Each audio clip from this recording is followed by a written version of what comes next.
My name is Elle, and let me tell you a story, my story. When I was 16, my parents drove me deep into the woods and handed me a map. Let's see if she can read it properly, my father said. Then they left. They told themselves it was a lesson, a test of survival. But the truth? They wanted to see how long it would take before I broke. I never went back. But 20 years later, they found me. Not because they missed me, not because they regretted what they did. They found me because they wanted something. And when I refused, they didn't stop at guilt. They didn't stop at manipulation. They tried to destroy me. What do you do when the people who raised you are the ones trying to ruin you? And more importantly, how do you fight back? The words on the screen felt like a slap. How a wealthy lawyer abandoned her parents to die. I could feel the blood drain from my face. My heartbeat pounded in my ears, louder than the hum of my office AC, louder than the muffled sounds of the city outside my window. The article was already trending. Thousands of shares. Comments piling up. People I'd never met condemning me, calling me heartless, selfish, a disgrace to my family. How can someone do this to their own parents? No amount of money can replace a child's duty. She should be ashamed. If my daughter ever did this to me, I'd rather be dead. I scrolled down, my hands trembling. There were even screenshots from old family photos, grainy and overexposed, dug up from my mother's social media. Captions painted a twisted narrative. She was such a sweet girl, until she forgot where she came from. I exhaled shakily, pressing my fingertips against my temple. This wasn't just a post. This was a calculated attack. And it wasn't just words. My parents had always known how to play the long game, how to pull at the right strings, how to make the world see them as the victims. My phone vibrated. A message from Fiona, my assistant. Fiona, we have a problem. The board wants to meet. The article is spreading. I swiped away the notification, forcing down the lump in my throat. They weren't just coming for my name. They were coming for my career. I stood, pacing to the window. Houston stretched out beneath me, glass towers gleaming under the late afternoon sun. It had taken me 2 decades to get here. Years of clawing my way up, of working twice as hard as everyone else, of proving over and over again that I was worth something. And now, with one post, they were trying to tear it all down. I grabbed my phone and did the one thing I swore I'd never do again. I called my mother. The phone barely rang before she picked up. "Oh, sweetheart!" Maris's voice was syrupy sweet, dripping with artificial warmth. "We were wondering when you'd call. You know, your father and I have been worried sick." I clenched my jaw. "Take it down." She let out a soft, pitiful sigh. "Take what down, darling?" "You know what?" My grip tightened around my phone. "The post, the article, all of it." A pause. Then, a quiet hum. "Oh, Elle, you know, if you'd just called us sooner, none of this would have been necessary." My stomach twisted. Necessary? Another pause. This time, the silence stretched. Then, a deeper voice cut in. My father. "You think you can just erase us?" Luther's voice was rough, edged with something cold and familiar. "You think we'd sit here and take it while you pretend we never existed?" "You disappeared for 20 years, I snapped. "You left me." "We raised you." His voice hardened. "We gave you everything. And now, when we need help, you turn your back on us?" I let out a humorless laugh. "You abandoned me at 16, and now you think you can guilt me into paying your bills?" "You watch your mouth," he growled. "Or what?" I shot back. "You'll lie some more? You'll destroy everything I built?" "Elle, sweetheart," Maris cooed, her voice dipping into something softer, more manipulative. "This doesn't have to be ugly. We just need a little help, a little generosity." I knew that tone. It was the same voice she used when she wanted something, when she convinced people to give her the benefit of the doubt, when she twisted reality just enough to make herself look like the victim. "You mean money," I said flatly. A beat of silence. Then, my father's voice, sharp as a knife. "You owe us, Eleanor." A cold fury coiled in my chest. I let out a slow breath, pressing my free hand against my desk to steady myself. I don't owe you a goddamn thing. Maris let out a small, wounded noise. Oh, honey, you don't mean that. I do, I swallowed, forcing steel into my voice. Take it down, or I'll make you wish you had. A long silence. Then, a quiet chuckle. Luther. You think you're untouchable, he murmured. We'll see about that. The line went dead. I lowered the phone slowly, my fingers still gripping it tightly. They weren't backing down, and I knew exactly what that meant. This was only the beginning. The storm that had once soaked my 16-year-old self in the forest was nothing compared to the one about to hit me now. I stared at my phone, gripping it so tightly, my knuckles turned white. The article wasn't just spreading, it was exploding. Thousands of shares, trending hashtags, influencers picking up the story, turning it into the scandal of the week. How does someone become this heartless? She has millions, and she can't spare a dime for her dying parents? She deserves to lose everything. A notification flashed across my screen. Fiona. L. We just lost a client. They don't want the bad press. I sucked in a sharp breath. This was happening too fast. My office door burst open, and Fiona stormed in, phone clutched in her hand, eyes wide with panic. It's worse than we thought, she said, her voice tight. Your parents? What now? They're calling your board members. I felt my stomach drop. They're telling them you financially exploited them, Fiona continued, that you cut them off after they paid for your entire education. Some of the board members are concerned. Concerned. That was corporate speak for getting ready to cut ties. Before I could respond, my desk phone rang. Thomas Caldwell, my boss. The only reason he'd be calling was if this had already reached the highest level. I exhaled slowly, then answered. L, Thomas said without preamble. I need you in the conference room, now. The line went dead. Fiona gave me a look. They're going to grill you. I grabbed my blazer off the chair, squared my shoulders, and headed out the door. The conference room was full. Every senior executive in the firm sat around the long table, some flipping through printouts of that damn article. Thomas stood at the head of the table, arms crossed. His expression was unreadable, but I could see the weight of the situation in his eyes. Elle, take a seat. I did. We've been contacted by multiple clients expressing concern, he said, and now your parents are reaching out directly. They claim you've been neglecting them for years.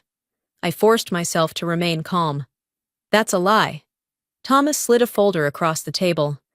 They provided bank statements showing they transferred money to you for years. I opened the folder and my stomach clenched. It was doctored. The transactions were real, but they were from my childhood. They had twisted old financial support, groceries, medical bills, things they were legally required to provide for me, into something that made it look like I had been dependent on them long into adulthood. This is manipulation, I said, my voice cold. Thomas studied me. Can you prove that? I hesitated. He sighed. Elle, I need to be blunt. We're a firm built on reputation. We need to know, do we have a crisis on our hands? I clenched my jaw. This is personal. They're weaponizing the media against me because I refuse to give them money. A long silence stretched across the room. Some executives exchanged glances. Look, Thomas said finally, his tone careful. No one is saying you're guilty of anything, but perception is reality in our industry. Clients don't like scandals. We need a plan. The room blurred around me. This was exactly what my parents wanted.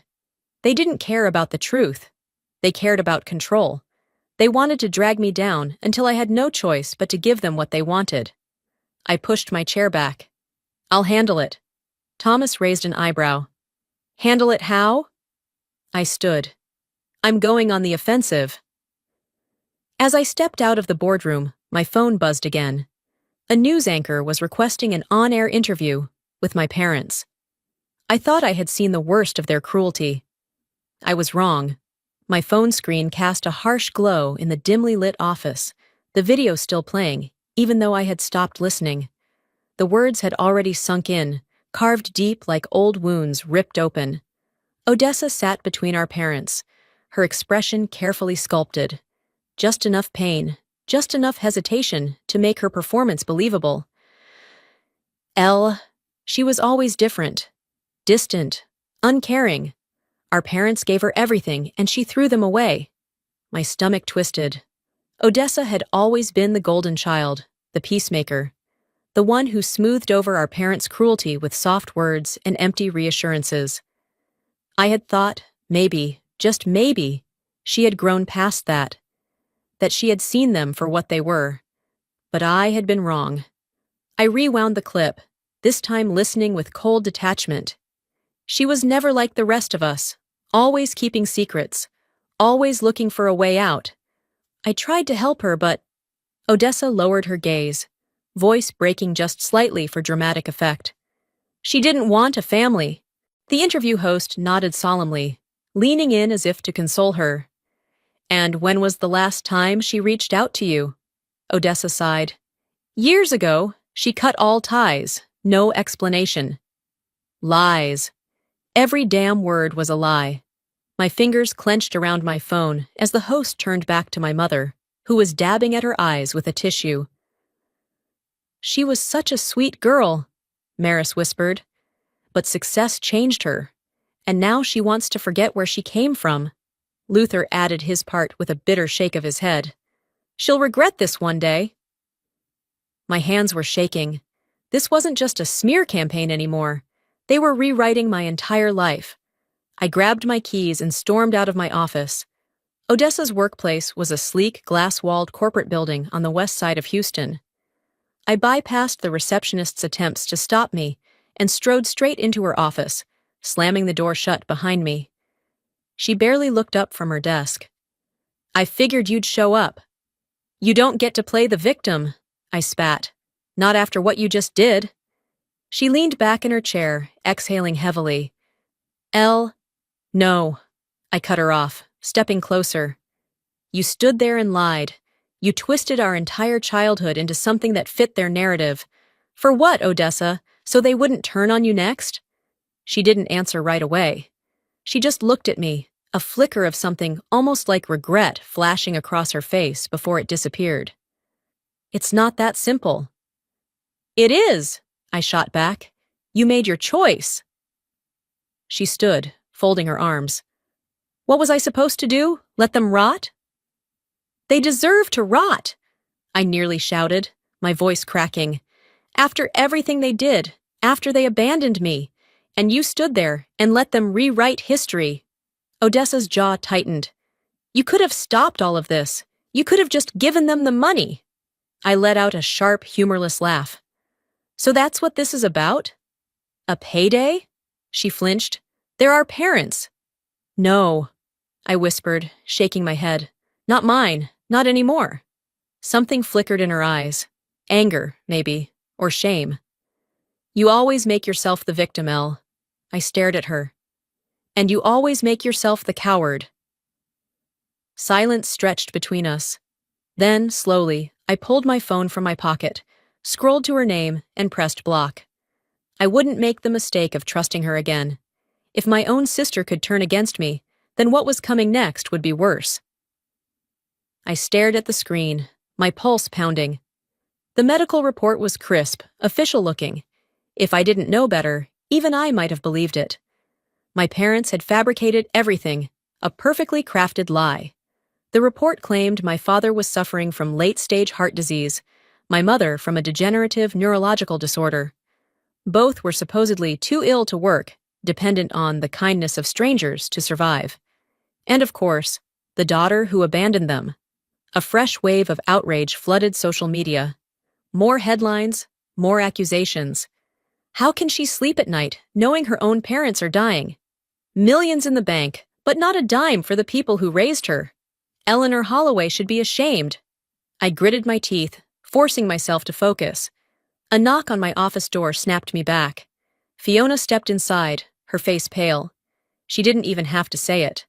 They filed the lawsuit, I said flatly. She nodded, holding out a thick envelope. Courier just dropped it off. It's bad, Elle. I took the documents with stiff fingers, flipping through the pages. The words blurred together, but a few stood out. Luther and Maurice Holloway v. Eleanor Holloway. Claim, neglect, and financial abandonment. Under Texas filial responsibility laws. I let out a slow breath through my nose. They actually did it. Fiona hesitated.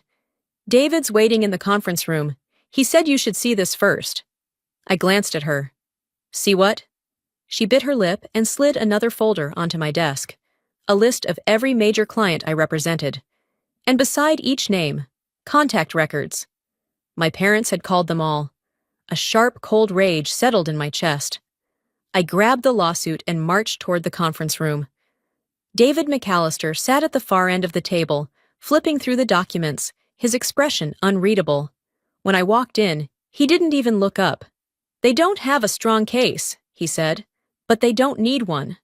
I dropped into the seat across from him. Because this isn't about winning. He finally met my gaze. Exactly. They just want to make your life hell. I exhaled sharply. How long could this drag out? David leaned back, rubbing his temple. Months. Maybe a year, depending on how aggressively they push it.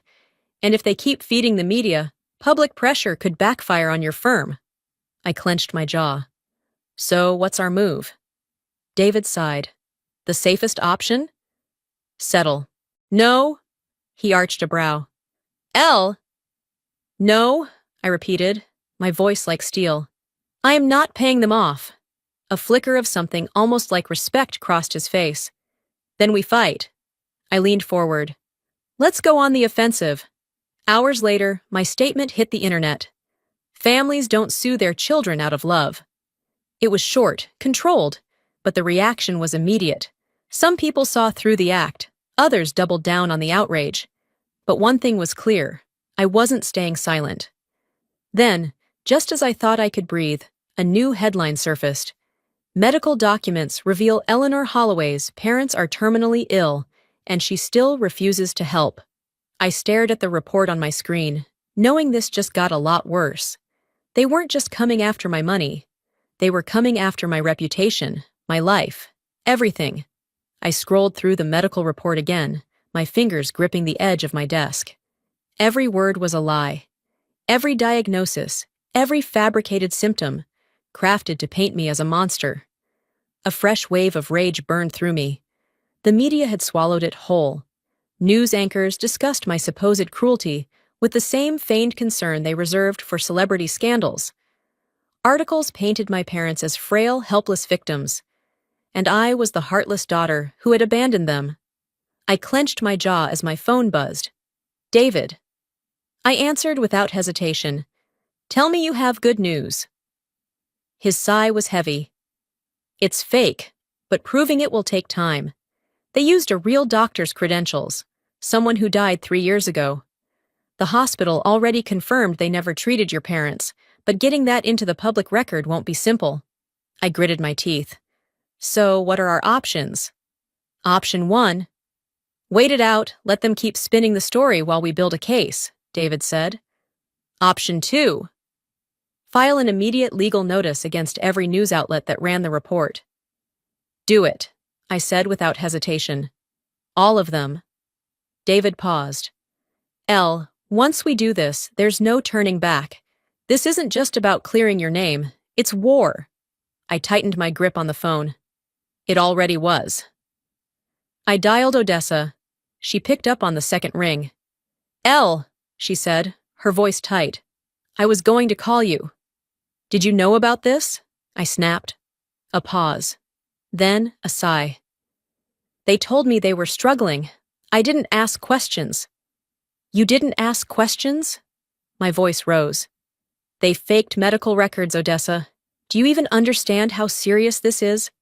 Another pause. Then, quietly, you could just settle, you know? A bitter laugh escaped me. So that's your answer? Let them get away with it? You could make this all go away, she insisted. It's just money, Elle. You have plenty. I clenched my jaw so hard it ached. It's not about the money. It's about the fact that they will never stop. You know that. Silence. When she finally spoke, her voice was softer. Maybe your version isn't the truth. I felt the final thread snap. Goodbye, Odessa. I hung up. 16 years ago, I stood outside the kitchen, listening. She's too soft, my father muttered. She needs to learn, Maris replied, or the world will eat her alive. I clenched my fists. I had hoped that I had misread them, that this was a mistake, that they didn't actually mean to abandon me. But the way they talked about me, like I was some kind of failed experiment, they enjoyed watching me struggle. I wasn't their daughter, I was their entertainment. I stared at my reflection in the office window, the city lights flickering behind me. I had spent years pretending they were ghosts of my past. But ghosts didn't sue you. Ghosts didn't rewrite history. I grabbed my phone and drafted the statement. Families don't sue their children out of love. I hit send. And just like that, the first shot had been fired. If they wouldn't stop, then neither would I. I had spent years letting them control the narrative, years pretending their absence didn't matter, that the scars they left weren't still raw beneath the surface. But this was different. This was an all-out attack. And I was done playing defense. I paced my office, my fingers clenched around my phone. David had been clear. Be careful, Elle. If you push too hard, they might retaliate. I had laughed then. Retaliate? I had repeated. What else can they do? Now, staring at the endless stream of headlines, I realized just how much worse it could get. Eleanor Holloway faces backlash after cold statement to ailing parents. We raised her, now she treats us like strangers. Daughter disowns family, but why? Comment sections burned with judgment. Strangers dissected my life as if they knew me, as if they had the right. She's disgusting. Money really does change people. She could fix all of this with one check. How heartless do you have to be? If my child abandoned me like that, I'd rather be dead. I forced my breathing to steady. This was what they wanted. To break me down. A sharp knock on my door made me jolt. Fiona poked her head in, her face pale. Ella, she whispered. They're downstairs. My stomach turned. Who? She swallowed. Your parents? With reporters? For a second, I didn't move. Then, without another word, I grabbed my blazer and stormed toward the elevators. The moment I stepped outside, the flash of cameras blinded me. Reporters shouted over each other. Eleanor, do you have anything to say? How do you feel about your parents' health crisis? Is it true you've refused to speak to them? I ignored them, my eyes locking on the real spectacle. My mother, standing near the curb, dabbing at her dry eyes with a tissue. My father beside her, his mouth set in a grim line. They looked exactly like what they wanted the world to see, the poor, abandoned parents of a selfish daughter. I clenched my jaw and stepped forward. What the hell do you think you're doing? Maris gasped theatrically. Elle, darling, she said, her voice trembling just enough to sound believable. We just wanted to see you. Here? I hissed. With them? I gestured at the cameras. She shook her head. We had no choice. You won't answer our calls. You've shut us out. You sued me, I snapped. You made up medical records, and now you're showing up at my office, harassing my employees? Luther chuckled under his breath, the sound sharp and bitter. You always did have a flair for dramatics. I turned on him. Get out of my way, or I'll have security remove you. A murmur rippled through the reporters. Not the response they expected. Elle, my mother whimpered, reaching for me. Please don't do this. We're family. I stepped back. No, we're not. Gasps, flashbulbs. Maris's face crumpled. How can you say that? You want money? Sue me, I said, my voice cold. You want pity? Find someone else. I turned, nodding toward the security team standing at the entrance. Escort them out. My mother let out a choked sob. Luther sneered. And as the cameras kept rolling, I didn't flinch. I walked back to my office, heart pounding, knowing this fight was far from over. I had just declared war. Now I had to win it. I was ready for retaliation, but I wasn't ready for this. The notification popped up on my phone while I was reviewing case files. My stomach clenched as I saw the words trending across social media.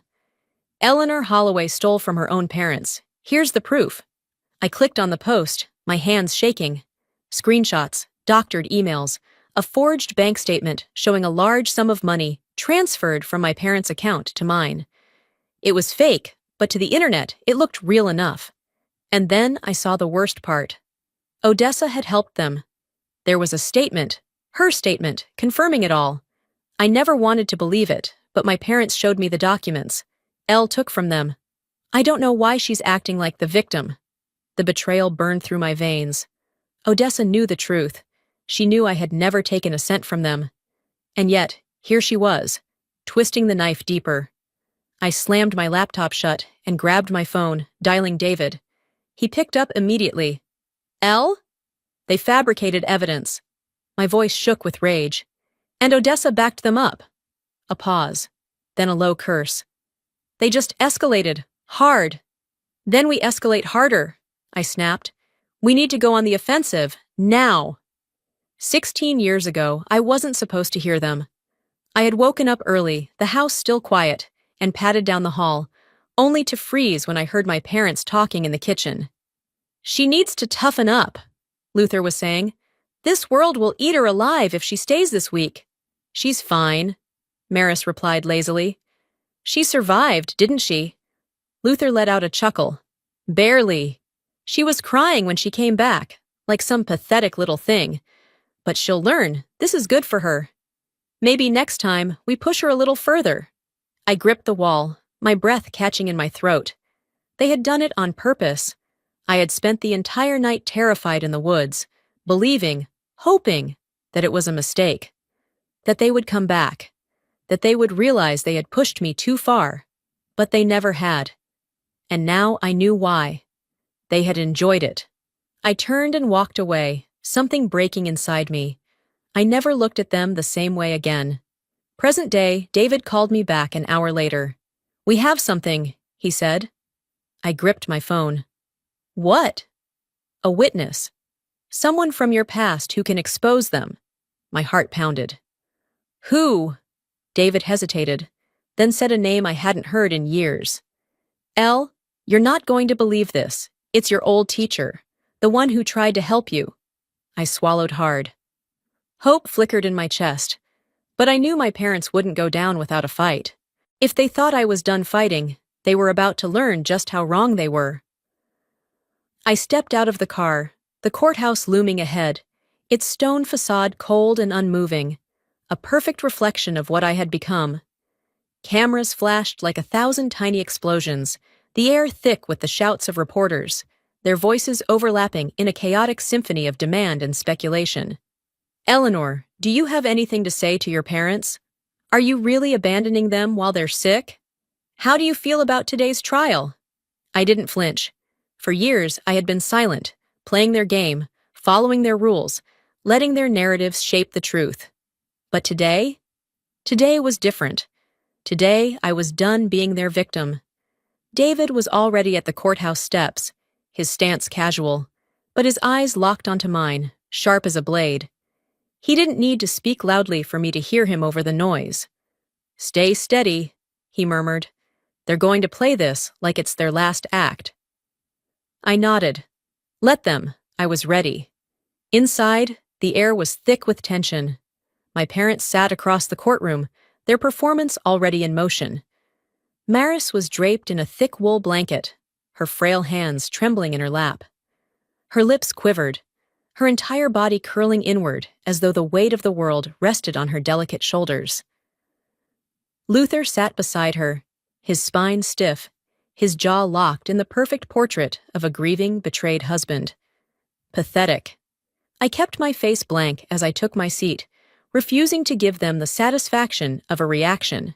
The judge called the court to order, and the battle began. I had waited for them to explain. For days, I had tried to get answers. I had begged, pleaded, demanded. Why did you leave me? Why did you think that was okay? Why wasn't I enough? but they never gave me what I wanted. What I needed. Not once. The last time I asked, my father only smirked, his dark eyes filled with something cold, something amused. You survived, didn't you? That's all that matters. My mother didn't even bother looking up from her book. Her voice was as indifferent as ever. You should be thanking us. That was the moment I knew. They were never going to change, and I had to stop waiting for them to. David stood, his voice measured, his arguments razor-sharp as he presented the evidence. Years of fraudulent financial records, fabricated medical claims, false testimonies built on a house of cards, all of it laid bare for the world to see. A hushed murmur spread through the room, reporters scribbling furiously, cameras clicking in rapid succession. My parents' lawyer attempted to interject, but David was relentless. He cut through every weak rebuttal, every attempt to redirect the conversation. Then the witness stepped forward. The room fell silent. I stiffened. Elle, you're not going to believe this, David had told me the night before. It's your old teacher, the one who tried to help you. And now, here she was. Time had aged her, but her eyes still held the same warmth, the same quiet defiance I remembered from when I was a child. She met my parents' gaze with unflinching disgust before turning her attention to the judge. I reported them years ago, she said, her voice steady. I was ignored, but I never forgot. Gasps rippled through the courtroom. Luther's face turned red, his hands clenching into fists. Maris clutched the arms of her wheelchair as though the force of her grip could somehow keep her world from collapsing. It was too late for that. The verdict. When the ruling came, I barely heard the words. The lawsuit was dismissed. My parents were exposed as frauds. I had won. The weight of victory settled over me like an iron cloak, heavier than I had imagined. I should have felt relief, or triumph, or something. But as I watched them being led out of the courtroom, all I felt was nothing. No vindication, no satisfaction, just an empty space where something should have been. I stepped out of the courthouse, inhaling deeply, the cool air burning my lungs. The world outside felt different, brighter somehow, lighter. Maybe that was enough. For the first time in my life, I was free. But what came next was entirely up to me. I stood outside the courthouse, the weight of the past pressing against me, but for once, it wasn't crushing. It was simply there, lingering, but no longer defining me. The reporters were still shouting, their voices blending into meaningless noise. Elle, do you have anything to say to your parents? Now that the trial is over, will you reconcile? What's next for Eleanor Holloway? I ignored them. David caught up to me, matching my stride as I stepped away from the chaos. It's over, Elle. You won. I nodded, but the word won felt hollow. This wasn't victory. Not in the way they thought. Winning would have meant having a family that actually loved me. Winning would have meant never needing this trial at all. But I had won something else. I had won my freedom. That night, I sat in my apartment, the city lights flickering outside my window. My phone buzzed. Odessa. I stared at the message for a long time. They have nothing left, Elle. Maybe that's enough. Enough? After everything? I exhaled slowly. Maybe Odessa wasn't trying to manipulate me this time. Maybe, in her own broken way, she was just trying to make sense of it all, just like I was. But it didn't matter. I pressed delete and set my phone down. For the first time, I felt no guilt, no obligation, just silence and peace. 16 years ago, I packed my bag in silence. My parents didn't ask me what I was doing. They didn't care. I paused at the door, looking back one last time. Luther barely glanced up from his newspaper. Maris took a sip of her wine, unconcerned. I waited, just for a second. For something. Anything. A reason to stay. But none came. So I stepped out, never looking back. And I never would again. I picked up my phone, dialed Fiona. Let's book that trip, I said, she laughed. Where to? Anywhere but here. For the first time in years, I was thinking about myself. I was finally free. Elle stepped out into the sunlight, leaving her past behind.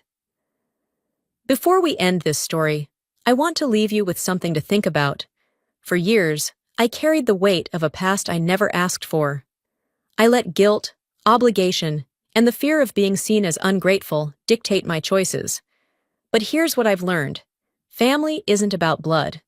It's about who truly stands by you. Sometimes the people who should love us the most are the ones who hurt us the deepest. And when that happens, you have two choices. Let it define you or let it go. Walking away doesn't make you weak. It makes you strong. Setting boundaries isn't cruel. It's survival. And choosing yourself after years of being told you don't matter? That's liberation. So if you've ever been made to feel guilty for choosing peace over toxicity, let me tell you this. You don't owe anyone your suffering just because they share your DNA. You deserve to be free. Now, I'd love to hear from you. Have you ever had to walk away from a toxic relationship, family or otherwise? How did it change you? Drop a 1 in the comments if this story resonated with you, or let me know where you're watching from. And if you didn't like this video, tell me why. I appreciate all perspectives. If this story moved you, don't forget to subscribe so you never miss another powerful story. Your support means everything, and I can't wait to share more with you soon. Until next time, choose yourself always.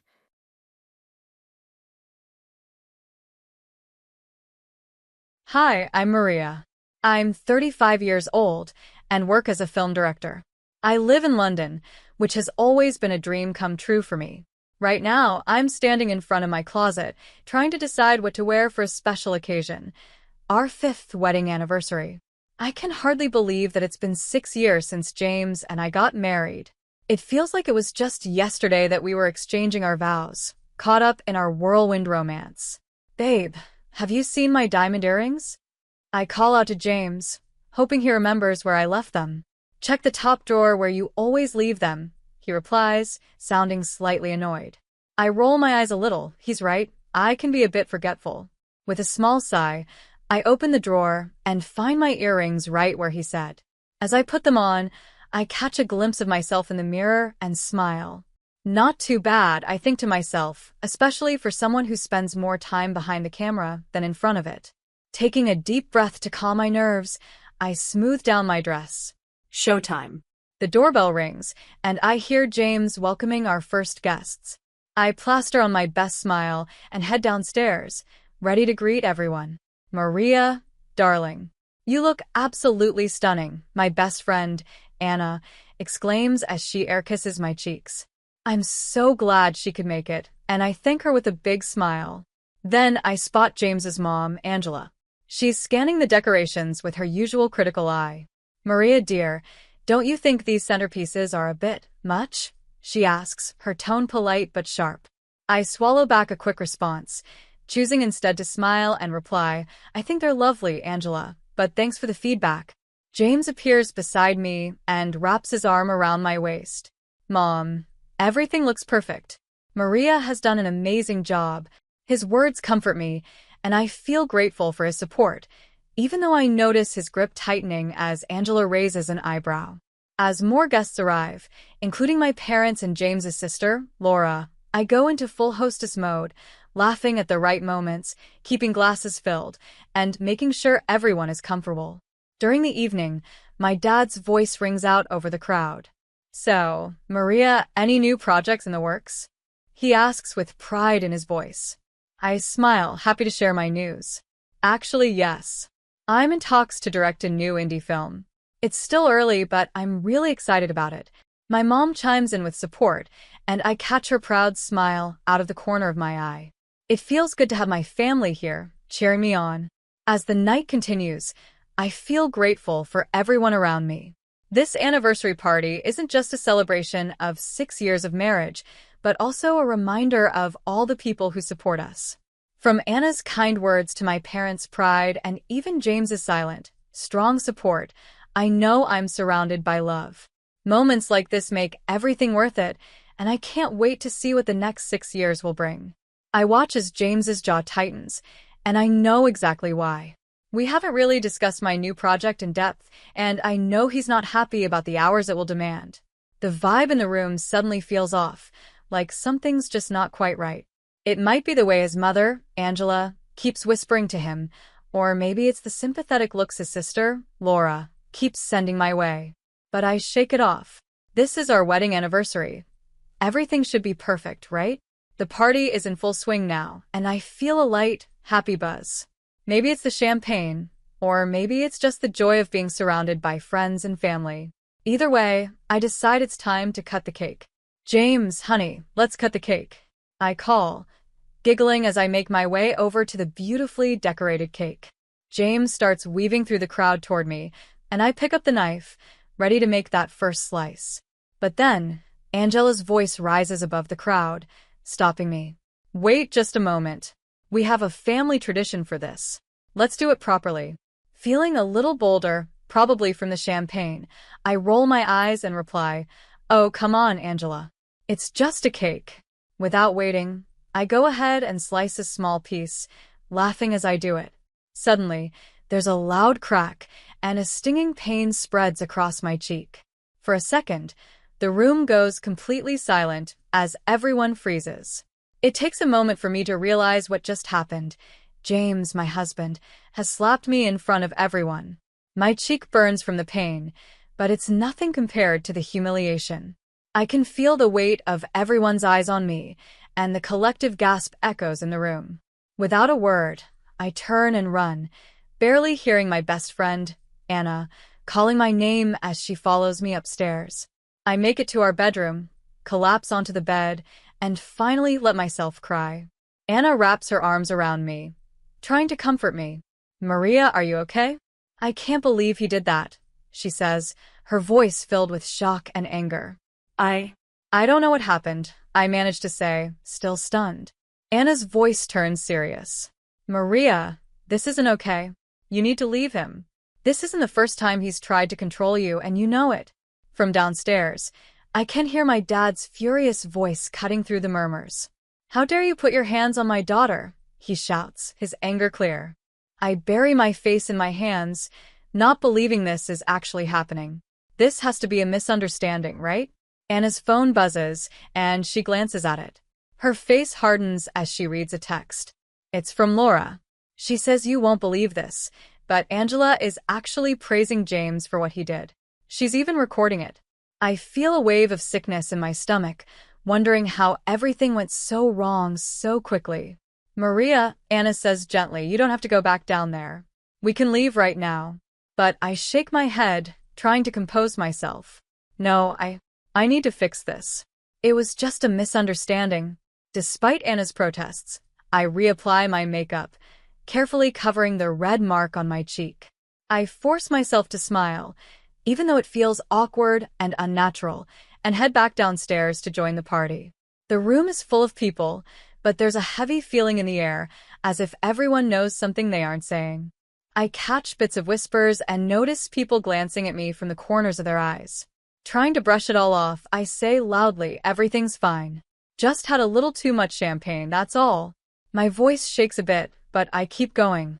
I try to act like the perfect hostess, laughing at jokes and making sure everyone's glasses are full.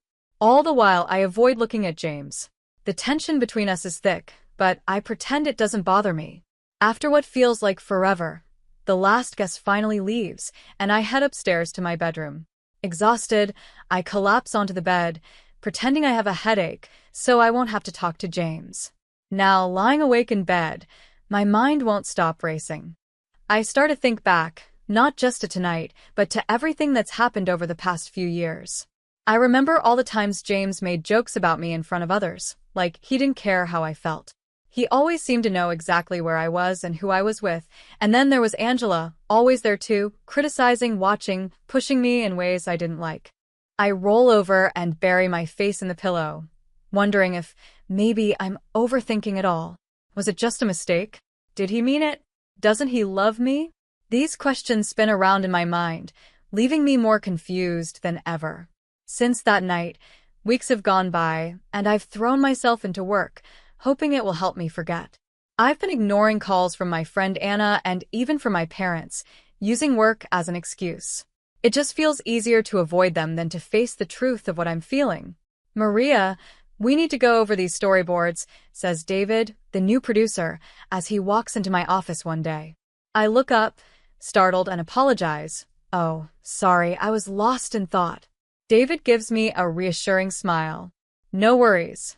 Want to grab some coffee and go through them? We sit down to work, and for the first time in weeks, I feel relaxed.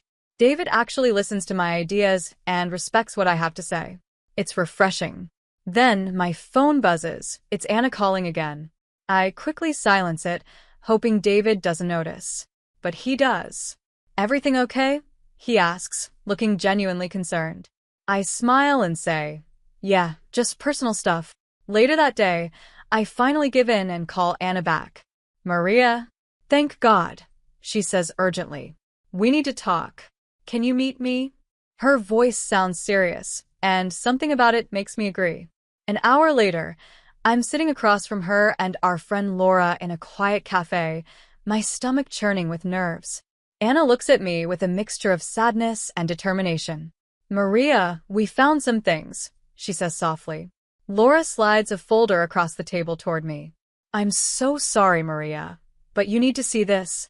My hands tremble as I reach for it, bracing myself for whatever truth is inside. I open a folder and feel my heart sink. Inside, there are financial records, emails, and photos that I can hardly believe.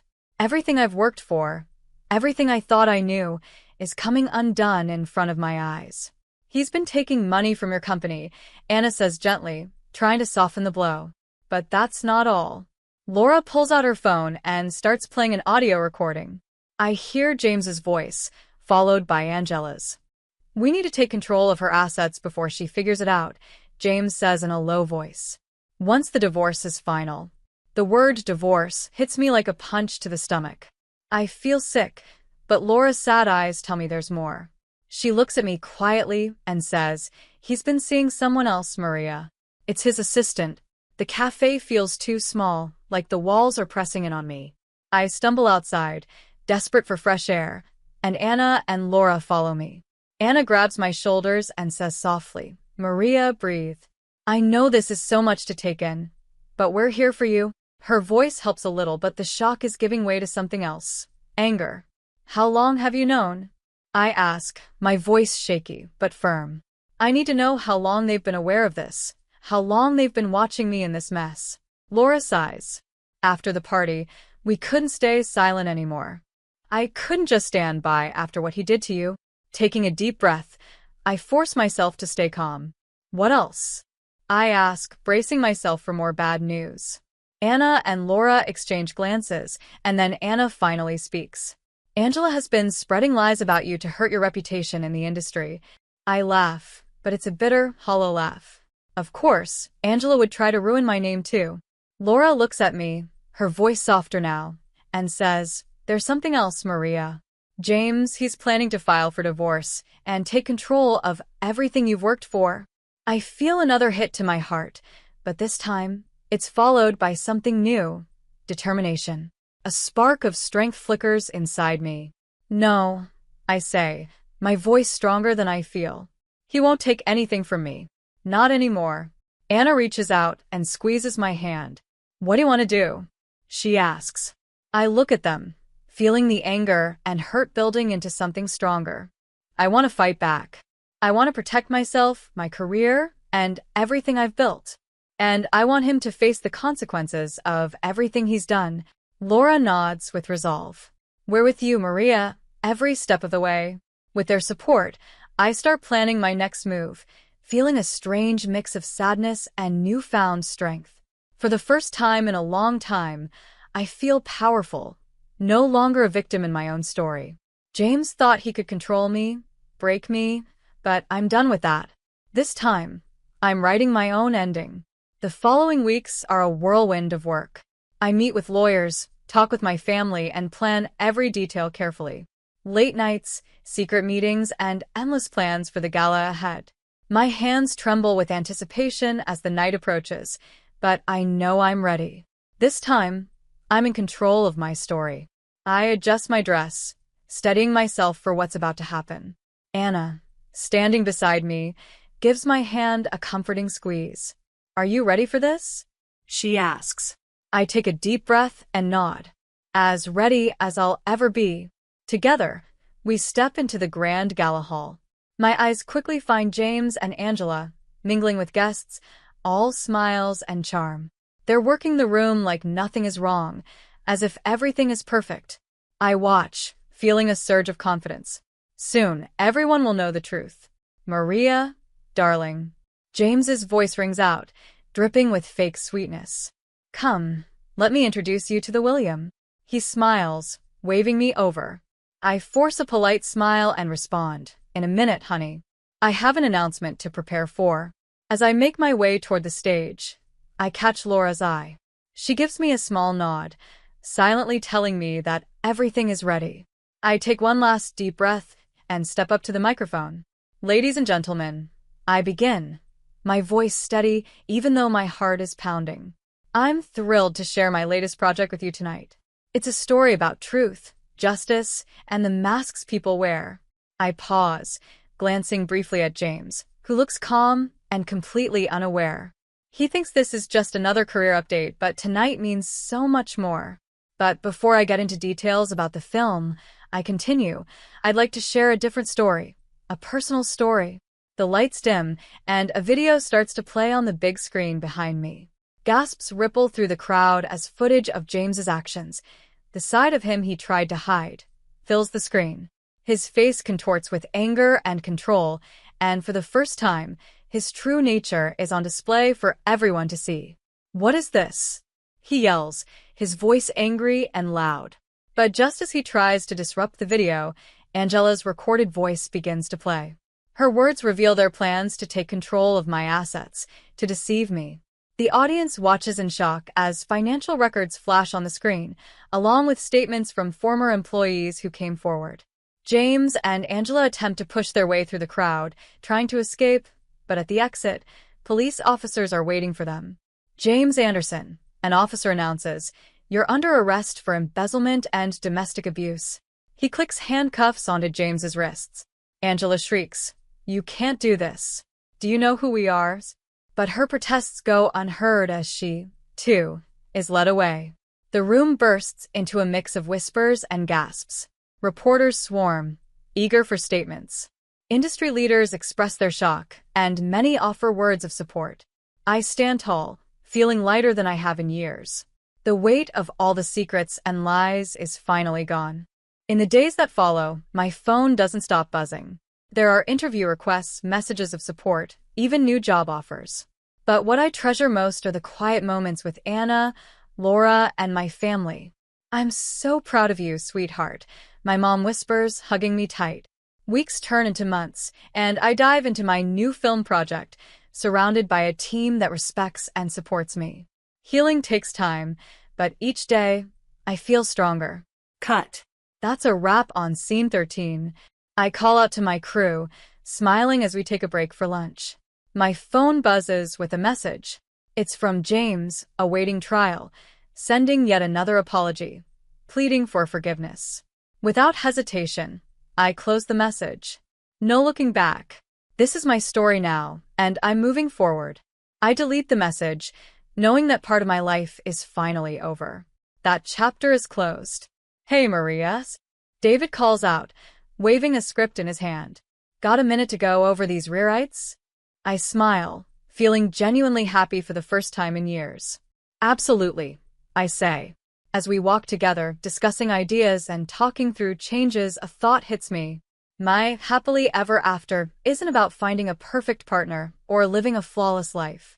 It's about being true to myself and being surrounded by people who truly care about me. That's what really matters. The sun begins to set as we wrap up for the day. I take a moment to look around at my crew, my friends, and my chosen family. I feel a deep sense of belonging and peace. This is where I'm meant to be. This is my story, and I'm in control of every page. All right, team, I say, clapping my hands together. Let's get ready for tomorrow. We've got a movie to make. We start packing up, laughing, sharing jokes, and chatting as we head out. I feel a calmness settle over me, something I haven't felt in a long time. The future looks bright, and this time, I'm the one steering my path. There's a joy in knowing that, and I wouldn't have it any other way. The story has come to an end, but here's something to think about. If you were in Maria's shoes, would you have revealed James and Angela's actions in front of everyone at the gala, or would you have handled it privately? Share your thoughts in the comments below. Your opinions and experiences matter, and they might even help someone else going through something similar. If Maria's journey spoke to you, don't forget to hit that like button. For more inspiring stories about overcoming challenges, subscribe to our channel.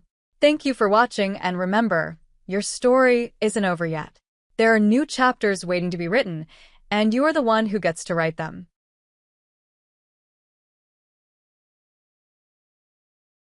My name is Anna Kendrick. I'm 34 years old, and I work as a director at Powell Corporation. I've worked hard for many years and slowly moved up in my career. As I sat with my coffee, looking out at the Queen's skyline through the big glass window, I thought about how this view was the result of 12 years of dedication. To others, my life might look perfect and successful. But behind that success, there were many sacrifices I made, starting from when I was a child. I'm the oldest of 3 sisters. Janet is 3 years younger than me, and Joyce is 7 years younger. Both of my parents worked a lot and were always busy with their jobs and taking care of the house. I remember when Joyce was just a baby. One day, my mom said, "Anna, can you watch Joyce for a bit? I'll be right back." That bit turned into 5 hours. I stayed there, holding and comforting crying Joyce. When Mom finally came back, she smiled and said, "You're such a lifesaver, Anna. Not everyone could do what you just did." That moment changed everything. After that, every time my mom needed to go shopping or meet friends, she left my sisters with me. While other kids played outside after school, I stayed home looking after Janet and baby Joyce. One summer day, when I was 13, my parents called to say they'd be late from work. There was nothing to eat in the house, so I grabbed a cookbook and tried making pasta sauce from scratch. I clumsily chopped tomatoes, crushed garlic, and cut up leftover veggies. For my first time cooking, it didn't turn out too bad. My parents were happy and said, "Anna, we'll count on you for dinner from now on." From that day on, making dinner became my daily job. I started cooking before doing homework, and I said no to more and more playdates. People started saying, "Anna is always busy."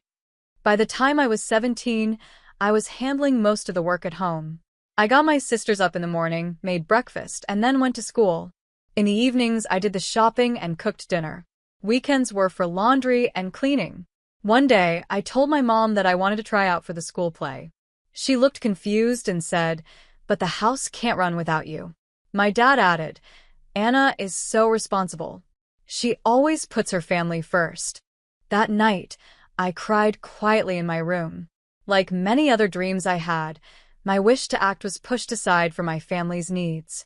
I still clearly remember spring break when I was 19. It was the last break before high school ended. I had planned a trip to Hawaii with my friends. I had been saving money for 7 months from my part-time job. Everything was ready, my suitcase was packed, and I had my plane ticket. But the night before the trip, my parents came into the living room looking serious. "Anna, we need to talk," my mom said with a sad face. My dad continued, "We have to go to California tomorrow.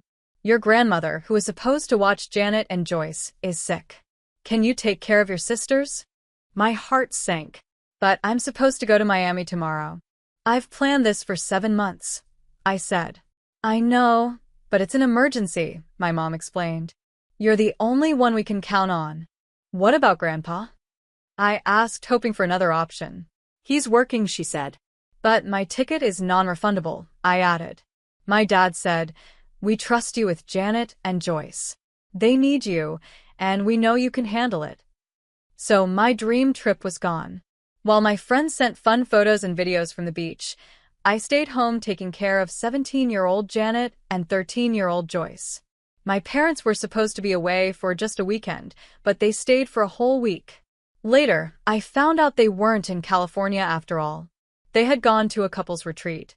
When I asked my mom about it, she simply said, "Sometimes we need time for ourselves." That week was another reminder of how much I had to give up.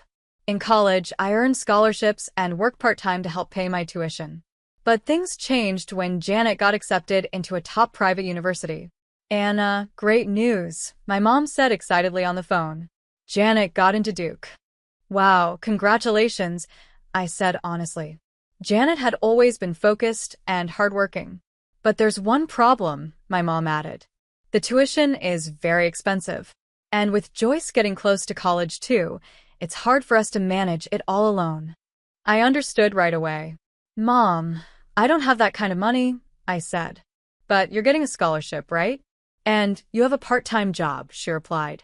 "That's for my own tuition," I explained. "Janet can get a part-time job too."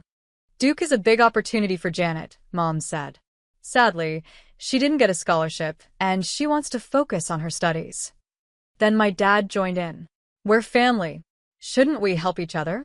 In the end, I took another part-time job. I worked at a campus cafe in the morning and waited tables at a bar at night. Between classes and both jobs, I was always rushing. I worked from early morning to late at night. On weekends, I had no time for fun. I was always tired and barely got any sleep. This continued for 3 years. Part of my money went to Janet's college costs, and the rest helped pay for my own tuition and living expenses. On my college graduation day, I felt many emotions. My college life had been full of stress, late nights, and nonstop work. Only my dad came to my graduation. My mom was with Janet at a school event, and Joyce had final exams. "Sorry, Anna, but you'll be fine, right? You're always so independent," my dad said. I started my career at Powell Corporation as an analyst. Out of the 50 new hires, I worked the longest hours. I was always the first one in, and the last to leave. My hard work was noticed by my boss. After 3 years, I got promoted to lead analyst. 6 years after that, I became a manager, and now I'm a director leading a team of 30 people. Anytime there was a big family event, I was the one they called. When Janet got married to Eric at 24, I took care of everything, from planning to the actual wedding day. "You're so organized, Anna," my mom said. Just 3 weeks before the wedding, I was also handling a big project at work. I stayed up late every night and gave up my weekends to prepare for the wedding too. On the wedding day, I was the maid of honor and also solved every last-minute problem, from food issues to guest troubles. Joyce got married at 21 to her college boyfriend, Paul. He was a young lawyer, and they soon bought a house in the suburbs. Again, I was the one working behind the scenes, making sure everything went smoothly. A year after their wedding, Joyce told us she was pregnant. When Timothy was born, I started going to Joyce's house every weekend to help with chores and take care of the baby. "We don't know what we'd do without you, Anna," she would say. But she never asked how I was doing or how it affected my own life. I had no time to rest or see friends. Janet's marriage started falling apart after she had her second child. Things got worse between her and Eric, and they got divorced when she was 29. Eric was always working and never home, Janet told me with tears in her eyes. I was the only one taking care of the kids. After the divorce, Janet had money problems because she had been a stay-at-home mom. She moved back in with our parents, which was hard on them financially too. I started helping by sending money every month. "It's just for a little while. I'll get back on my feet soon," Janet said. But that little while has now turned into more than 3 years. Joyce's life looked perfect from the outside. She and her husband Paul both had full-time jobs. But they often asked me to watch their 2 kids on weekends. The children called me Auntie Anna and liked being with me. "You're so good with kids," my family would say. That became the reason I lost all my free weekends. Still, it felt like no one ever gave up anything for me. Last year, on my birthday, I sat alone in my apartment. Not one person called. My mom was at a party with her friends. Janet was out on a date. Joyce was on a trip with her husband. "Happy birthday, Anna," I said to myself and poured a glass of wine. The next day, I got a late message from my mom. "Happy birthday, Anna. Sorry we didn't call, we were busy." By the way, can you watch Timothy and Megan next week? Joyce and Paul need a little break. This is how I never had time or energy to build my own love life. I did go on a few dates, but many of them ended because I always had to say things like, I'm babysitting my sister's kids this weekend. It's my niece's birthday. There's a family emergency. Anna? My thoughts were interrupted. I looked up and saw my assistant, Janice, standing at the door. It's a call from Joyce. Do you want to take it? I nodded while sorting through a stack of papers. Thanks, I'll take it. Anna, how are you? Joyce's voice came through the speaker. Do you have a minute? Of course, I said, moving a report aside. What's going on? I was only half paying attention as I kept reviewing some numbers. Mom is turning 61 in 3 months. It's her birthday, remember? Joyce said excitedly. And she's also retiring from her job. I want to plan a special trip to celebrate both events. We all want to help pay for it, but Janet doesn't have the money. I also have school loans and a mortgage, so I can only give a little. That made me stop and really listen. How much are we talking about? I asked. I nearly spit out my coffee when Joyce told me the amount. It was equal to 4 months of my salary. I know it's a lot, Joyce said quickly, but it's for Mom. That's fine, I replied after a short pause. I stopped myself from overthinking, like I always do. I'll send the money right now, I said, opening my banking app. Thank you, Joyce said with relief in her voice. Oh, one more thing. We need you to take a week off work for the celebration. It's going to be something special, and the destination will be a surprise until the day we leave. Janet and I have everything planned. Just make sure you don't book anything for work during that week. Got it, I replied. After that call, the days flew by. I was busy with meetings and deadlines. I did wonder now and then what they were planning with all that money, but whenever I asked, they gave me vague answers. Work kept me busy, and Mom's birthday celebration slowly faded into the background of my mind. Finally, the big day arrived. I had just closed an important deal and left the office feeling tired but proud. It was time for Mom's birthday trip. According to my sister's messages, we were supposed to meet at our parents' house and leave from there. I packed my small suitcase, loaded it into the car, and drove over. When I got there, I saw a few familiar cars parked outside. I rang the doorbell, expecting my dad to answer like he always did. But instead, Janet's 6-year-old son, Gary, opened the door. Auntie Anna, he shouted happily. Hi, Gary, I said with a smile, though I felt a bit confused. Where's Mom? Everyone went out, he said casually. I walked into the house and headed to the living room. There were 3 kids there. Joyce's baby, Megan, was sleeping on a playmat. Her 4-year-old son, Timothy, was playing with blocks. Janet's daughter, Madison, was sitting and drawing. But there were no adults in sight. Where did everyone go? I asked Gary. He shrugged. I don't know. Grandpa just said Auntie Anna would be here soon and told us to stay quiet until then. I quickly went to the dining table and saw an envelope with my name on it. My hands shook as I opened it. Inside was a note. Anna, we've already left for a week at Sunnyside Resort. This is an adults-only trip. After so many years of taking care of kids, we finally get to enjoy a break, just us. The fridge is full of food for the kids. The emergency contact list is on the kitchen counter. Please make sure Timothy gets his medicine at 6 p.m. Don't worry, we'll take lots of pictures to show you when we get back. We're enjoying adult conversations and cocktails. Love, Mom. P.S. Janet checked for babysitters at the resort, but they were fully booked. The kids feel safe with you, and this was the best option. Don't take it the wrong way. Just do your best for us. I read the note again, shocked. They had really left me behind. They didn't even ask if I was okay with it. And they used my money to pay for the trip. I grabbed my phone and called Mom. It went to voicemail. I tried calling Joyce, then Janet. Nothing. Finally, after many tries, Joyce picked up. Hey, Anna, she said, sounding unsure. Joyce, what is this? I asked, trying to stay calm. You left me behind? Listen, Anna, she said quickly, now sounding defensive. It wasn't my idea. Mom said, Anna is always responsible and reliable. She'll understand. I never said I'd watch the kids, I replied. I was excited for this trip too. But you're good with the kids, Joyce said. And since you're single and don't have kids of your own, you don't really need a vacation like this, right? We just wanted some adult time. We've been stuck with the kids for so long. We needed a break. Her words hurt me deeply. Okay, I said. Then I'll call a babysitter right now. That way, I can catch a flight and join you. That won't work, Joyce said quickly. We can't leave the kids with someone they don't know. Timothy gets nervous around strangers, and Megan is still a baby. Honestly, we just wanted a little time away from the kids. Please, Anna, she added. Can you watch them for us, just like you always do? I always do, I repeated, feeling anger rise inside me. Yes, you're always so dependable, ever since you were little, Joyce said casually. You've always done everything for us. Something snapped inside me.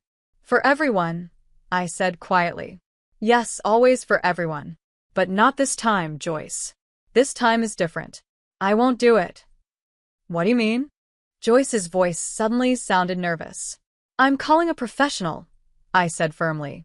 For the safety of the children. A professional? What do you mean? Anna, stop. I hung up. My hands were shaking, but I knew exactly what to do next. I called the police and explained the situation. Then I called the National Child Abuse Hotline. They said they would take action right away.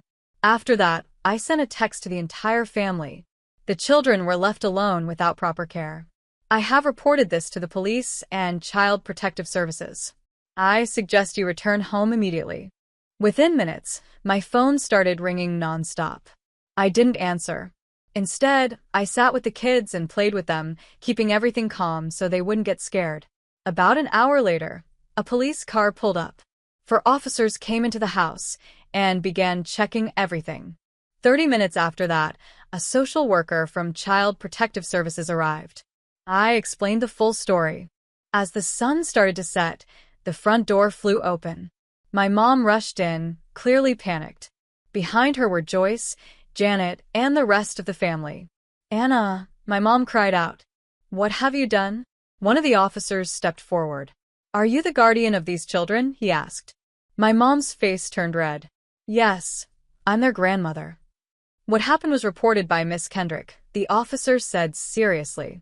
These children were left without proper adult care. My mom stammered, but Anna was supposed to watch them. She agreed. No, Mom, I said calmly. I never agreed. No one asked me. You all just assumed. The social worker then asked all the adults for ID. They were told to go with the police to the station for questions. While they were gone, I stayed at the house with the children. Later, the police called me again to confirm details. In the end, my parents and sisters were officially charged with child neglect. For now, the kids were placed under my care. The whole family was in shock and filled with shame. They returned home late that night, quiet and tired.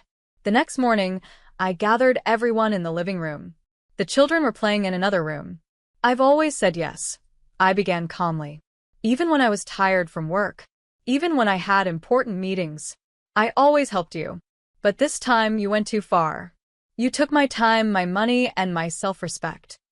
But Anna, my mom said through tears, you've always done everything for the family. That's exactly the problem, Mom, I said. You forgot that I have my own life, my own choices, my own hopes, and my own dreams. I love this family, but I'm done being used. Don't you love the kids? Janet asked softly. Of course I love them, I replied. But loving them and being forced to take care of them for a whole week, without asking me first, while the rest of you go on vacation using my money, those are two very different things. The room went quiet. You all need to face the results of your actions, I said firmly. I've spent years putting this family first. I've had enough. Anna, my mother said in disbelief, we raised you. Yes, you did, I said softly. And I'm thankful for that. But that doesn't mean you can use me forever. Ever since I was a child, I looked after Joyce and Janet. While they were outside playing, I was cooking dinner and helping with homework. That's because you were the oldest, my father said. I shook my head. No, it's because you took advantage of me. You knew I was responsible and wouldn't say no. But we're still family, Janet said, almost pleading. Family? I let out a short laugh. Family doesn't take my money without asking. Family doesn't leave me with 4 kids while they go on a trip. Family doesn't ignore everything I've done and expect more. No one spoke. I saw the emotions on their faces: anger, sadness, fear. What do we do now? Joyce asked quietly. That's for you to figure out, I said. I'm going to live my own life now. A year passed after the police and Child Protective Services got involved. My family paid a heavy price. My parents were charged with child neglect and ordered to do community service. Joyce, Paul, and Janet had limited custody of their kids. They were only allowed to see them with supervision, and they had to attend parenting classes. My dad's business partner ended their contracts to avoid scandal, and the family's finances quickly fell apart. I cut off contact with all of them. At first, I got tearful calls from my mother and angry texts from Joyce and Janet. They said I had overreacted and accused me of turning my back on the family. But after a while, the calls and messages stopped. One rainy afternoon, there was a knock at my office door. There's someone here to see you, Janice said. It's your mother. I took a deep breath. Let her in. My mother looked older. Her shoulders were hunched. The confidence she once carried was gone, replaced by tiredness and sadness. Anna, she said softly, thank you for seeing me. What do you want? I asked calmly. I came to say I'm sorry, she said, and to ask for help. What kind of help? I asked. We're close to going bankrupt, she admitted, trying not to cry. Your father lost his job, and my retirement savings were used up by legal fees. Joyce and Janet are still trying to get custody of their children. I need a loan, she said at last. Please help us. I looked out the window at the Queen's skyline. In the past, I would have given her money right away, like I always did. Mom, I said slowly, I set a clear boundary a year ago. You took advantage of me. You didn't think about my feelings or my life. But you're our daughter, she said, raising her voice. Isn't family supposed to help each other? Real family respects and supports one another, I said quietly. You treated me like a tool, not like someone you love. She started crying. Her shoulders shook with every breath. Then what should I do? She asked. Figure it out yourselves, I said. You're adults. She looked at me with sadness. You were never this cold. I've changed, Mom, I said with a small smile. I've learned to value myself. After she left, I sat for a while and thought deeply. That moment made me look at my life in a new way. Work was still important, but I started building new friendships and finally began to enjoy my own time.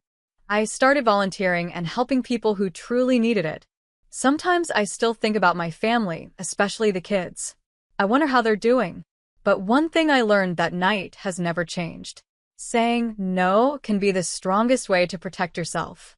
Setting boundaries is one of the greatest acts of self-love.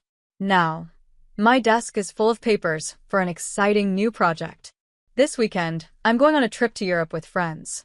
I no longer shape my life around other people's needs. I'm finally living at my own pace. And this freedom? It's what I treasure most.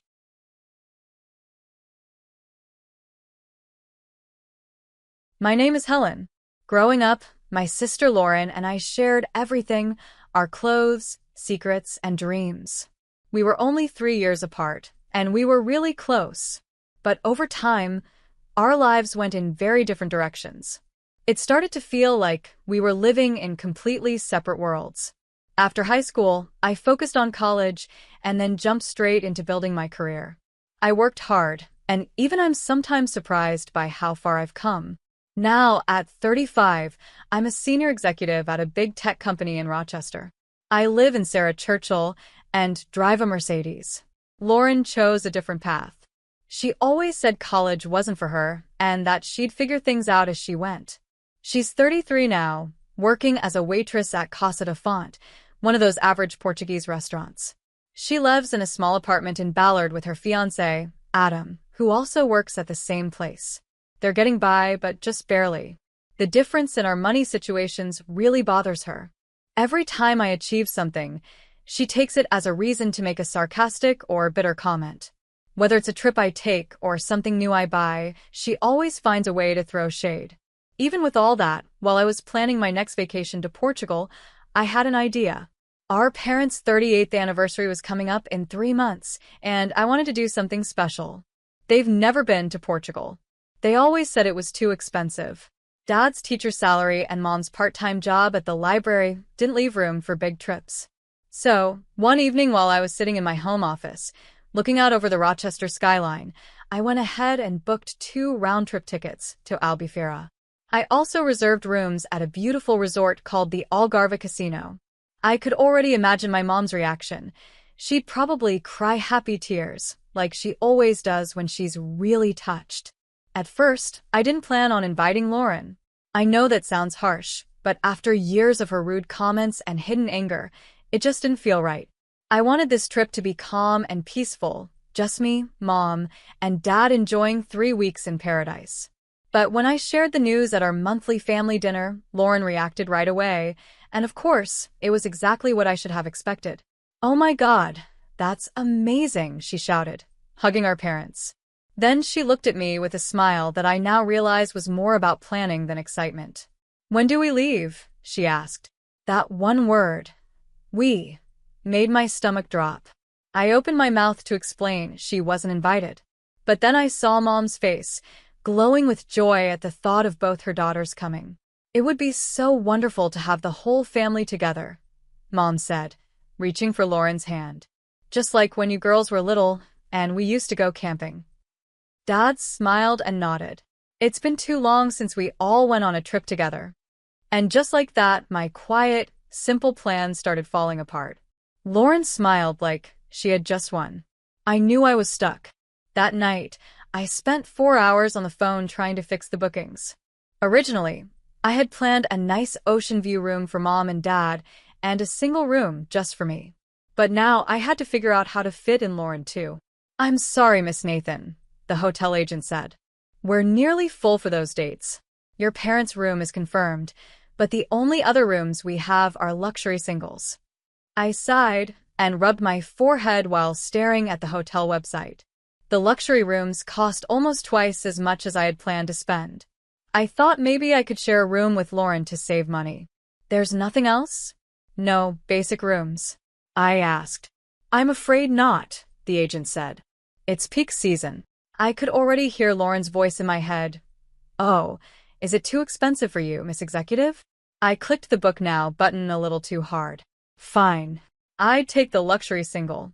When I called Lauren to tell her everything was set, all she said was, "Well, I hope you got me a room with a nice view. And don't forget to send me the flight details too." Great. Another cost I hadn't planned for. But at that point, what was another few $1,000s? I booked her a first-class seat next to mine and tried to tell myself this might finally help fix things between us. 3 weeks later, we landed in Albufeira. Mom couldn't stop smiling. Dad was taking pictures of everything, even the bathroom signs at the airport. And Lauren? She was already posing for selfies near the luggage carousel. The hotel was even more beautiful than I expected. We got our keys and headed to our rooms. Mine and Lauren's were on the same floor. Mom and Dad's room was 3 floors above. I had just finished unpacking when Lauren knocked on my door. "Hey, we should take some pictures before the sun sets," she said, holding up her phone. "The light is perfect right now." I grabbed my sunglasses and followed her down to the beach. Mom and Dad were already there. Dad was wearing his usual vacation shirt, a super bright Portugal, and one he's had since I was in high school. "Okay, Helen," Lauren said, handing me her phone. "Can you take one of me with Mom and Dad?" I took the phone, thinking this would be the first of many photos with all of us. Lauren stood between our parents. They all smiled while the waves crashed behind them. "Perfect," Lauren said, grabbing her phone back. "Now let's..." She stopped mid-sentence, staring at her screen. "Oh wow, look at that sailboat," she said. "I'm gonna get some shots of it before it's gone." And just like that, she ran off down the beach. We didn't get one with all of us. I called after her. But she either didn't hear me or just ignored me. I tried to let it go. It was just one photo, right? But over the next few days, I noticed a pattern. At dinner that night, Lauren asked the waiter to take a photo of her with Mom and Dad. Then, as soon as I suggested taking one with me in it too, she suddenly got busy reading the menu. The next morning at breakfast, she took selfies with them while I was getting coffee. At the pool, on the beach, in the hotel garden, everywhere we went, Lauren was setting up little photo shoots. And somehow, I was never in them. I probably shouldn't have looked at her Instagram that night, but I couldn't help myself. Sitting in my room, I scrolled through her posts, and with every swipe, I got more upset. Best gift ever, taking Mom and Dad to Portugal for their 35th, one caption said. Family first. Blessed. Best daughter, read another. Photo after photo made it look like she had planned and paid for the whole trip. A perfect family vacation. Except I was missing from the story. Even in the few pictures where I was in the background, Lauren had cropped me out.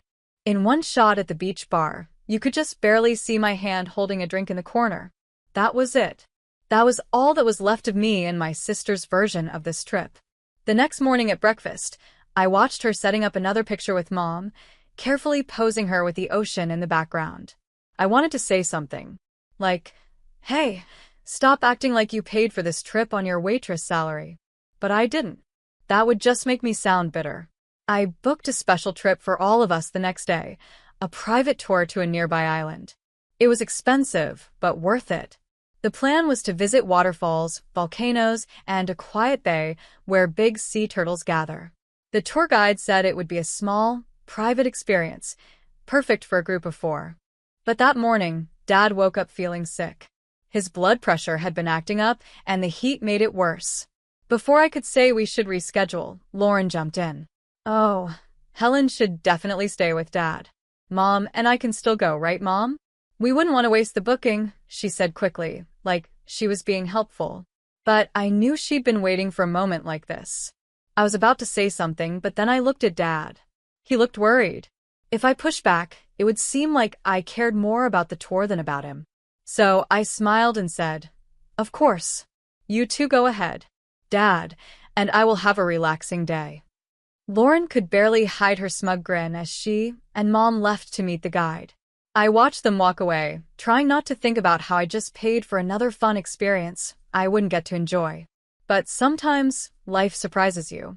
After they left, Dad started feeling a bit better. We spent the morning talking, really talking, for the first time in years. He told me stories about his early days as a teacher, how he met Mom, and what it was like raising 2 very different daughters. When he felt steady again, we took a slow walk along the beach. The sun wasn't too strong, and the beach was quiet. We found a shady spot under a palm tree and sat there for hours, talking about everything and nothing. He asked about my job, not just the usual small talk, but real questions. He wanted to understand what I do, how I feel. I told him about the pressure I feel to always succeed, and how sometimes it feels like my success pushed Lauren and me apart. After what happened with the island tour, I wanted to plan something we could all enjoy together. The next morning at breakfast, I said, I think it would be nice to take a sunset boat ride around the island. Oh my God, that would be amazing, Lauren said, sounding way more excited than usual. Let me take care of it. I saw the perfect tour company down by the beach yesterday. I paused. Something about how excited Lauren was didn't feel right. It made me nervous. But Mom looked so happy that I pushed the feeling away. Sure, I said, taking out my credit card. Just tell me how much. It's on me. But before I could finish, Lauren cut in. She was already typing on her phone. You can just pay when we get there, she said quickly. The next evening, we all walked down to the beach together. Lauren was a few steps ahead, practically skipping, with her phone in her hand like always, probably planning her next Instagram post. When we reached the dock, I saw a small white boat gently floating in the water. It wasn't huge, but it looked nice, clean, and fancy. Lauren jumped onto the boat right away, then turned back to us with that fake sweet smile I'd come to know too well. It was the smile she always had before doing something shady. Oh, Helen, she said in an overly sad voice, I'm so sorry, but there are only 2 seats on this boat. Safety rules, you know. Mom, Dad, come on. I just stood there, frozen. My parents looked confused, glancing between the two of us. But we can't break the rules, Mom said softly. Mom, Lauren said smoothly, cutting her off. Helen understands. Don't you, sis? We'll take lots of pictures for you. Then she led Mom and Dad onto the boat, like it was no big deal. I watched, furious, as the boat pulled away, taking my family out to sea without me. And not just any trip. My trip. A trip I had paid for. Just a few feet away, I noticed another boat. It was bigger and had more than enough room for 4 people. Lauren had clearly chosen the smaller boat on purpose. Probably even asked for just 2 seats. On the boat, she was already setting up photos with Mom and Dad, no doubt thinking up the perfect caption. Magical night with the people who matter most. As I walked back to the hotel alone, something inside me snapped. I thought about how Lauren had been cutting me out of every part of this vacation. A vacation that only existed because I paid for it. She was sleeping in a luxury room I paid for. Eating expensive room service, on my bill. Enjoying everything this fancy resort had to offer, while trying to erase me from the trip. She wanted everyone to think this was her gift to Mom and Dad. Fine. If she wanted to act like money was no problem, perfect. 3 could play that game. I was packing my suitcase when I heard Lauren in the room next door, humming happily. Of course, she was in a good mood. She'd just spent 3 weeks living like a millionaire, and she thought I was paying for all of it. Every night, I watched her order the most expensive things on the menu at the hotel restaurant. She'd get the $90 lobster or the $100 Wagyu steak without a second thought. Oh, get whatever you want, she'd say to our parents, waving her hand like she was being generous. Helen's got it covered. Right, sis? The bar tab was even worse. She'd order 3 or 4 fancy cocktails every night, each one more expensive than the last. One night, I asked her about it. I want to try everything on the menu before we leave, she said, sipping a $50 martini. When am I ever going to get a chance like this again? And that was only the start. Her room service bills kept growing, late-night snacks, breakfast in bed, fancy afternoon tea. She acted like the spa was her personal hangout, booking daily treatments that probably cost more than she earned in a whole shift at the restaurant. Swedish massages, hot stone therapy, seaweed wraps, enzyme facials. If it was on the list, she booked it. Even the gym wasn't enough for her. She skipped the regular fitness center and hired a private trainer for $300 an hour.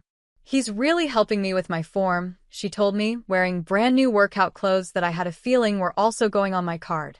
And then came the convertible. Most guests rented a car for a few hours to see the island. Not Lauren. She rented a bright red Mustang for the whole day, driving around with the top down and taking selfies at every stop. When it was finally time to check out, I went to the front desk by myself. The manager smiled as I walked up. Miss Nathan, I hope you and your family enjoyed your stay. We did. Thank you, I said. Then I paused. I'd like to see the bills for each room separately, please. And could you also break down the extra charges by room? The manager looked a little surprised but nodded. Of course. Give me a moment to prepare those. Across the lobby, I could feel Lauren watching me as she sat with our parents. She probably thought I was just reviewing the bill before paying the whole thing, like always.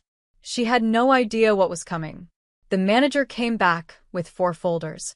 Here's the bill for room 530, your parents' room, he said, laying them out. Room 615, your room.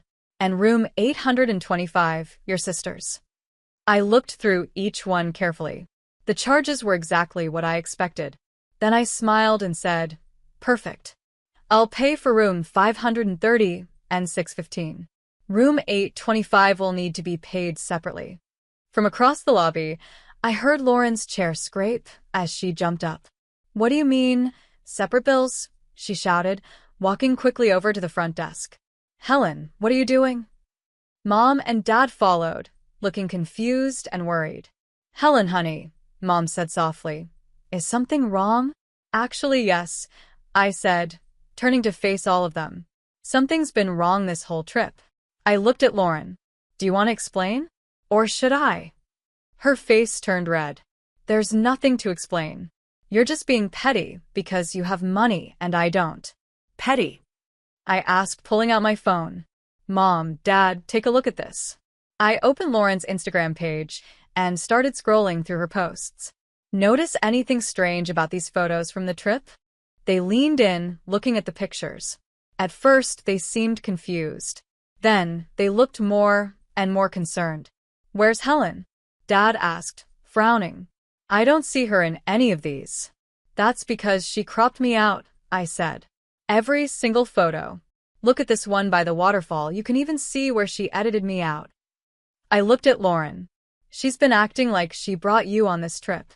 Like it was all her idea. Like it was her gift to you. Lauren, is this true? Mom asked quietly, but with a sharp edge in her voice. Lauren rolled her eyes. It's just social media, Mom. Who cares? I care, I said. I care that while you were cutting me out of pictures and keeping me out of activities, you were also living like royalty on my money. Spa treatments, room service, a personal trainer, a convertible for the day. Did you think I wouldn't notice? For a moment, Lauren stood there with that smug smile she always wore. But it disappeared the second the manager handed her the bill for her room. Her face went pale. This has to be a mistake, she stammered, staring at the total. I watched as the number finally sank in. It was about 4 times what she usually made in a month at her restaurant job. Her hands started to shake. I need to make a call, she mumbled, pulling out her phone and walking away from the desk. Adam, baby, I need your help. Even though she stepped aside, we could still hear Adam's voice through the phone. At first, he sounded cheerful. Then it turned into yelling. What do you mean, how much? Lauren tried to keep her voice low. No, listen, I know it's a lot, but yes, I know we were saving that for the wedding, but no, she won't pay it. She's being ridiculous. Adam's voice got louder. You told me the whole trip was free. That your sister was paying for everything. Mom covered her mouth, her eyes filling with tears. Dad just stood there, shaking his head slowly. I watched my sister pace back and forth, begging her fiancé to help her pay the hotel bill she had racked up herself. I won't lie, I felt a bit of satisfaction. After 40 long, tense minutes in the hotel lobby, Lauren's phone finally pinged. She got the money. Adam had sent it, but not without one last message that came through loud and clear. I'm tired of your expensive taste and your rich girl dreams. We'll talk about this when you get home. The taxi ride to the airport was painfully quiet. Mom stared out the window. Dad kept fiddling with his wedding ring. Lauren sat stiff and silent, gripping her phone like it was the only thing holding her together. The only sounds were the air conditioning and the occasional buzz from her phone, probably more angry texts from Adam. At the airport, things got even worse for her. As we walked toward the gate, I saw Lauren look down at her boarding pass, then at mine. Her face went from angry to shocked. Economy, she said, eyes wide. You put me in economy?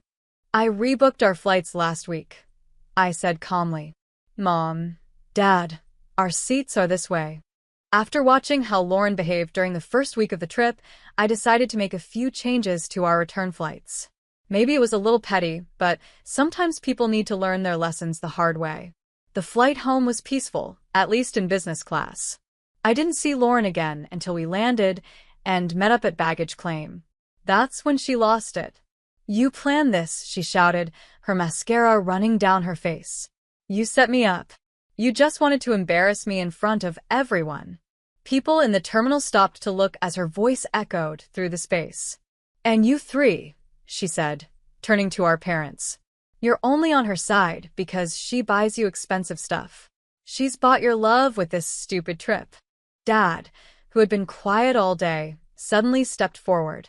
His face was red, and he looked angrier than I'd ever seen him. That's enough, he said sharply. You want to talk about buying love? Your sister worked hard for everything she has. She planned this amazing trip for our anniversary. You invited yourself along. And then you spent the whole time leaving her out and using her kindness like it meant nothing. He pointed at her, his voice firm.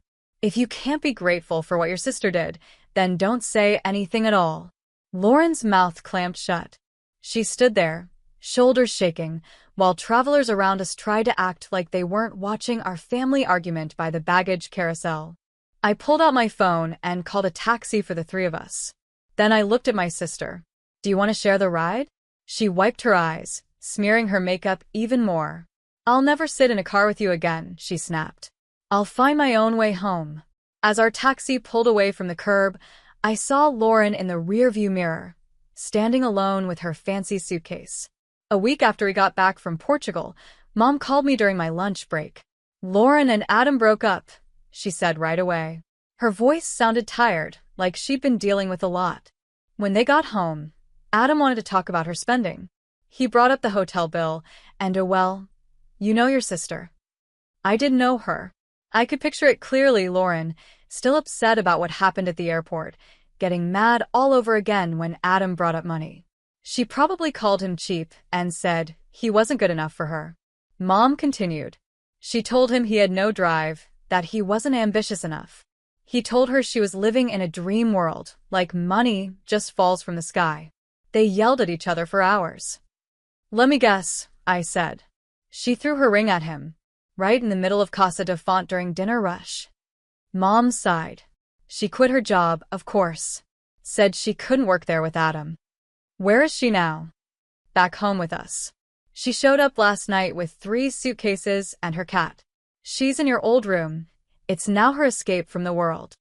I leaned back in my office chair and looked out at the Rochester skyline. My sister was back where she started, in the same room I left behind when I went to college. "Has she said anything about me?" I asked, though I already knew the answer. "She won't even let us say your name," Mom said. "Your dad tried talking to her about what happened in Portugal, but she shut him down. She's convinced you planned the whole thing to embarrass her." "Mom, you know that's not true." "Of course we know, honey," she said gently. "You don't have to explain anything to us. We were there. We saw it all." That was 4 months ago. I still have dinner with Mom and Dad every other Friday, but I plan my visits carefully just to make sure I don't run into Lauren. They say she's looking for a new job and thinking about moving to Dallas to start over. She still won't speak to me. It's like I don't exist. Sometimes I scroll through my phone and look at the photos from Portugal, the ones where I'm behind the camera, watching my sister smile with our parents. I think about deleting them, but I don't. I keep them as a reminder, not of a vacation that went wrong, but of the moment I finally stopped trying to buy my sister's love. Mom still hopes we'll make up one day. Dad's not so sure. He knows both of us too well. As for me, I've found peace in the family I do have, the one that sees me, even when I'm not in the picture. I don't have the family I once hoped for. Every other Friday, I sit at my parents' dinner table and we talk about everything, except the empty chair where Lauren used to sit. Next time I plan a trip, it'll just be me and my parents. 2 tickets, 2 seats, 2 people who understand that the best things in life might be free, but real relationships still come with a cost, and it has nothing to do with money.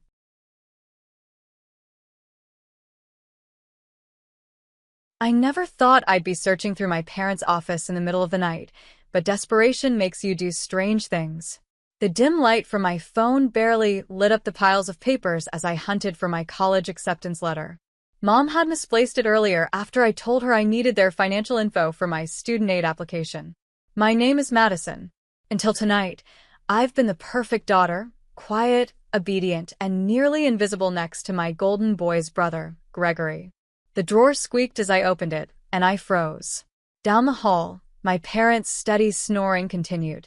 I let out a quiet breath and kept searching. Then I saw it, a thick envelope with my grandparents' return address, postmarked 4 months ago. That was odd. I hadn't gotten anything from them recently. My hands trembled as I opened the envelope. Inside was a letter and some legal-looking papers. The first line made my stomach drop.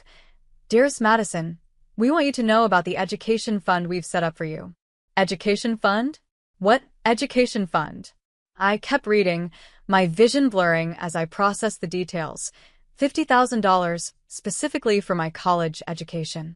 The letter was dated months before I got my college acceptance, back when I was still trying to convince my parents that university was worth it. We know your dreams are bigger than the small-town life your parents imagined for you, my grandmother had written. This money is yours to use, no strings attached.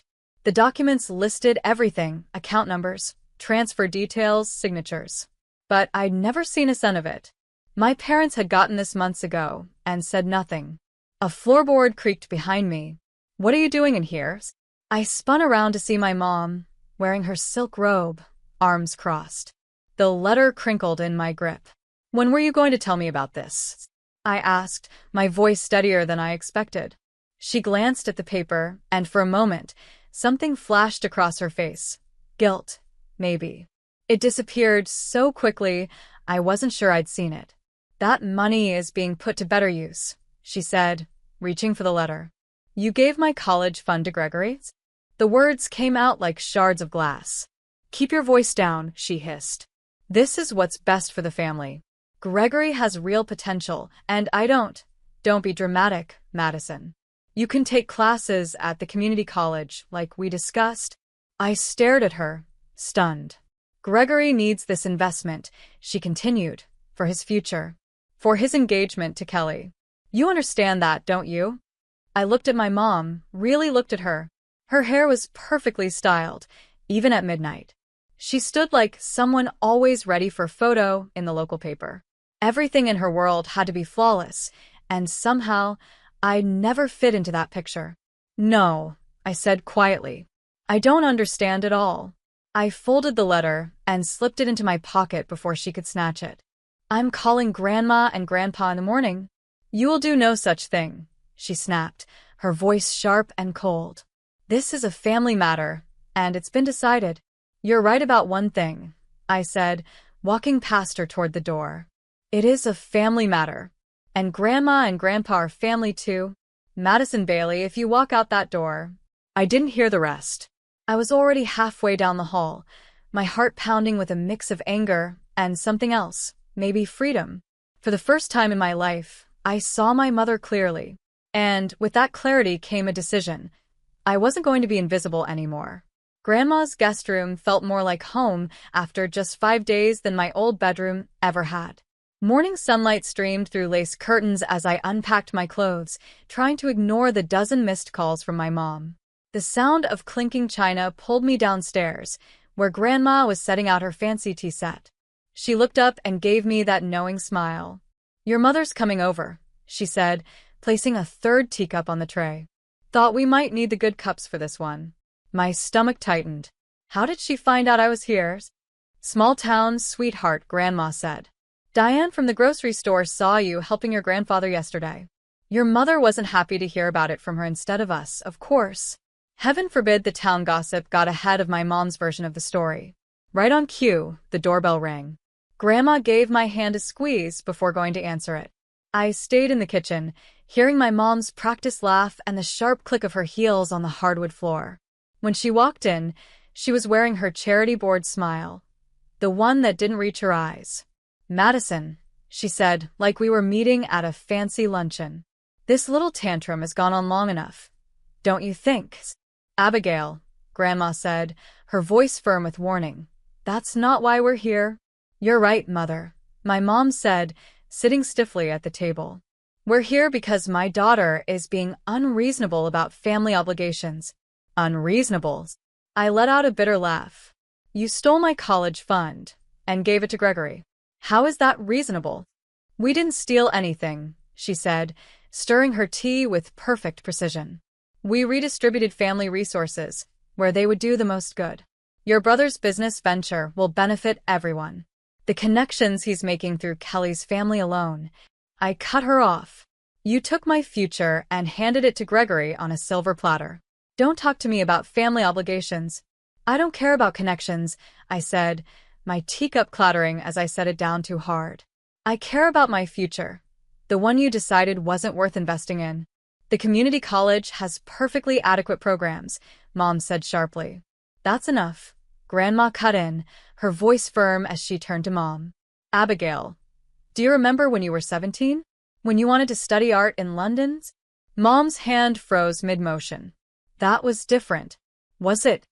Grandma asked gently. Because I remember a young woman with dreams bigger than this town, crying for days when her father said no. You swore you'd never do that to your own children. I grew up, Mom snapped. I learned what really matters. Like what? I asked quietly. Security? Living someone else's life. Her glare could have frozen the sun. You have no idea what sacrifice means, what it takes to maintain a family's position in society. Your father and I have worked too hard to let you throw everything away on some foolish dream of independence. The only foolish thing here, Grandma said calmly, is thinking you can control your children's lives forever. Mom stood abruptly, her chair scraping against the floor. You've both made up your minds, clearly. But remember this, Madison. Actions have consequences. If you insist on this path, don't expect any support from your father or me. You mean like the support you've already shown by stealing my college fund? I asked. Her expression faltered, just for a second. There was something there, regret, maybe? Or fear. But it disappeared quickly, replaced by her usual icy mask.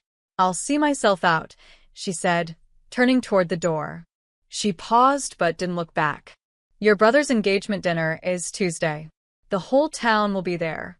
It would look better if you attended. After she left, I let out a breath I didn't realize I'd been holding. Grandma put an arm around my shoulders. Well, she said, that went about as well as expected. I don't understand her, I whispered. How can she just? Your mother lost herself a long time ago, trying to be what everyone else wanted, Grandma said, gathering the untouched teacups. The question is, are you ready to fight for who you want to be? I thought about the engagement dinner, the fake smiles, the whole town watching. I thought about Gregory, who probably had no idea what our parents had done. Yes, I said. I think I am.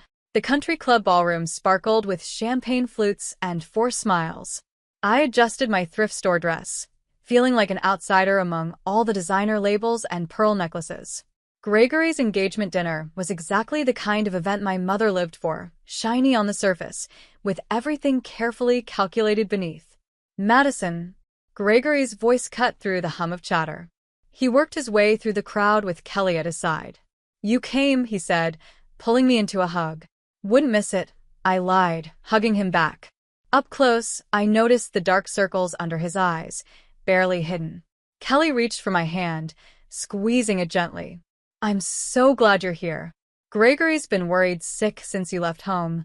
I was about to respond when Mom appeared beside us, her perfect smile firmly in place. Darling, the Walshes want to discuss the wedding venue, she said sweetly, then turned to me, her tone dropping several degrees. Madison, your father needs a word. Dad was waiting by the bar, holding what was definitely not his first scotch of the night. His shoulders were stiff under his expensive suit. The prodigal daughter returns, he muttered, not even looking at me. Dad, I said cautiously. Your mother tells me you're being difficult about the wedding arrangements. I blinked, confused. What arrangements? Don't play dumb, Madison. The loan paperwork needs your signature. The Walshes are contributing a lot, but we need to match their investment to keep up appearances. What loan paperwork? I asked. He finally turned to face me, annoyance written all over his face. The papers we talked about last week. To use your trust fund as collateral. Your mother said, she explained everything. The room seemed to tilt slightly. My trust fund? The one Grandma and Grandpa set up for my education? The one you and Mom already gave to Gregory? Dad's expression hardened. Keep your voice down. This isn't the place. When is the place? My voice trembled. When you forged my signature. When you stole even more of my future. Everything we do is for this family's future, he hissed. Your brother's marriage to Kelly will secure our position. Your position, I shot back. Not mine. A bitter laugh escaped me, loud enough to draw glances from the nearby guests. You know what's funny? I came tonight hoping there was something left worth saving. But you're still trying to take what little I have. You're being dramatic, Dad muttered. Is everything all right? Gregory appeared beside us, frowning. Perfect timing, I said, turning to him. Did you know about my trust fund? The one funding your new business? His confusion seemed real. What trust fund? The education fund from Grandma and Grandpa, I explained. Mom and Dad gave it to you months ago for your business. And now they want me to take out a loan for your wedding. Gregory paled. He turned to Dad. What is she talking about? Not now, Dad snapped. This isn't the time or place. When is the time? I demanded, louder now. Heads turned to watch. Mom appeared again, panic breaking through her perfect mask. Madison, you're making a scene? No, Mother. I'm finally speaking up. I turned to the gathering crowd. You want to talk about family obligations? Let's talk about how you stole my college fund. How you're trying to force me into debt for a wedding I can't afford. How everything in this family revolves around keeping up appearances while you tear us apart. That's enough. Dad growled, grabbing my arm. Let her go, Gregory said, stepping between us. The room went silent. Mom's carefully constructed world cracked, her composure slipping as whispers spread through the crowd. I'm done, I said quietly, pulling free. Done being the family's sacrifice. Done watching you destroy everything real in the name of appearances. I turned to Gregory. I'm sorry. I love you, but I can't be part of this anymore. Then, without another word, I walked out. I heard Kelly's voice behind me. Gregory, did you know about this? His reply was soft but clear. No, but I'm going to find out. Outside in the cool night air, my hands shook as I texted Grandma to come pick me up. The perfect image my parents had built was finally cracking, and through that crack, I saw something unexpected. Not just anger or a desire for revenge, but the chance for the truth to come out, even if it broke us in the process. At 2 a.m., my phone lit up with an email from Sterling and Associates. I'd been checking obsessively ever since submitting my internship application last week. Now that it was here, my finger hovered over the notification, unsure. An hour later, Grandpa Patrick found me on the back porch, still staring at the unopened email. Can't sleep? He asked, sitting down next to me and handing me a mug of cocoa. They offer me the internship, I said softly. His face lit up with pride. That's wonderful news. It's in Las Vegas. He understood right away. Las Vegas meant leaving the town, the drama, and the heavy expectations my family had placed on me. It meant choosing myself for the first time. My phone buzzed. Gregory's name flashed on the screen. You should answer it, Grandpa said, squeezing my shoulder as he stood. Some bridges are worth keeping, even if others need to burn. I waited until he went inside before picking up. Hey, stranger, Gregory said, his voice soft and careful. Got a minute? Sure. I've been doing some digging since the engagement dinner, he said after a pause. There's more, Madison. More than just your trust fund. My stomach tightened. What do you mean? Mom and Dad, he began, they've been using Grandma and Grandpa's money for years. Country club memberships, their social circle, even my private school tuition, it all came from the Sterling Family Trust. They've been living off credit and appearances. The cocoa suddenly tasted bitter. How did you find out? Kelly's father is a financial advisor. He's been helping me understand the business venture Dad wants me to take over, Gregory said, his voice cracking slightly. It's all smoke and mirrors, Madison. They're drowning in debt, and they're trying to use my marriage to Kelly to save themselves. Pieces of the puzzle snapped into place. Mom's obsession with status, Dad's drinking, their need to control everything around them. Does Kelly know? I asked. Yes, he said, sounding exhausted.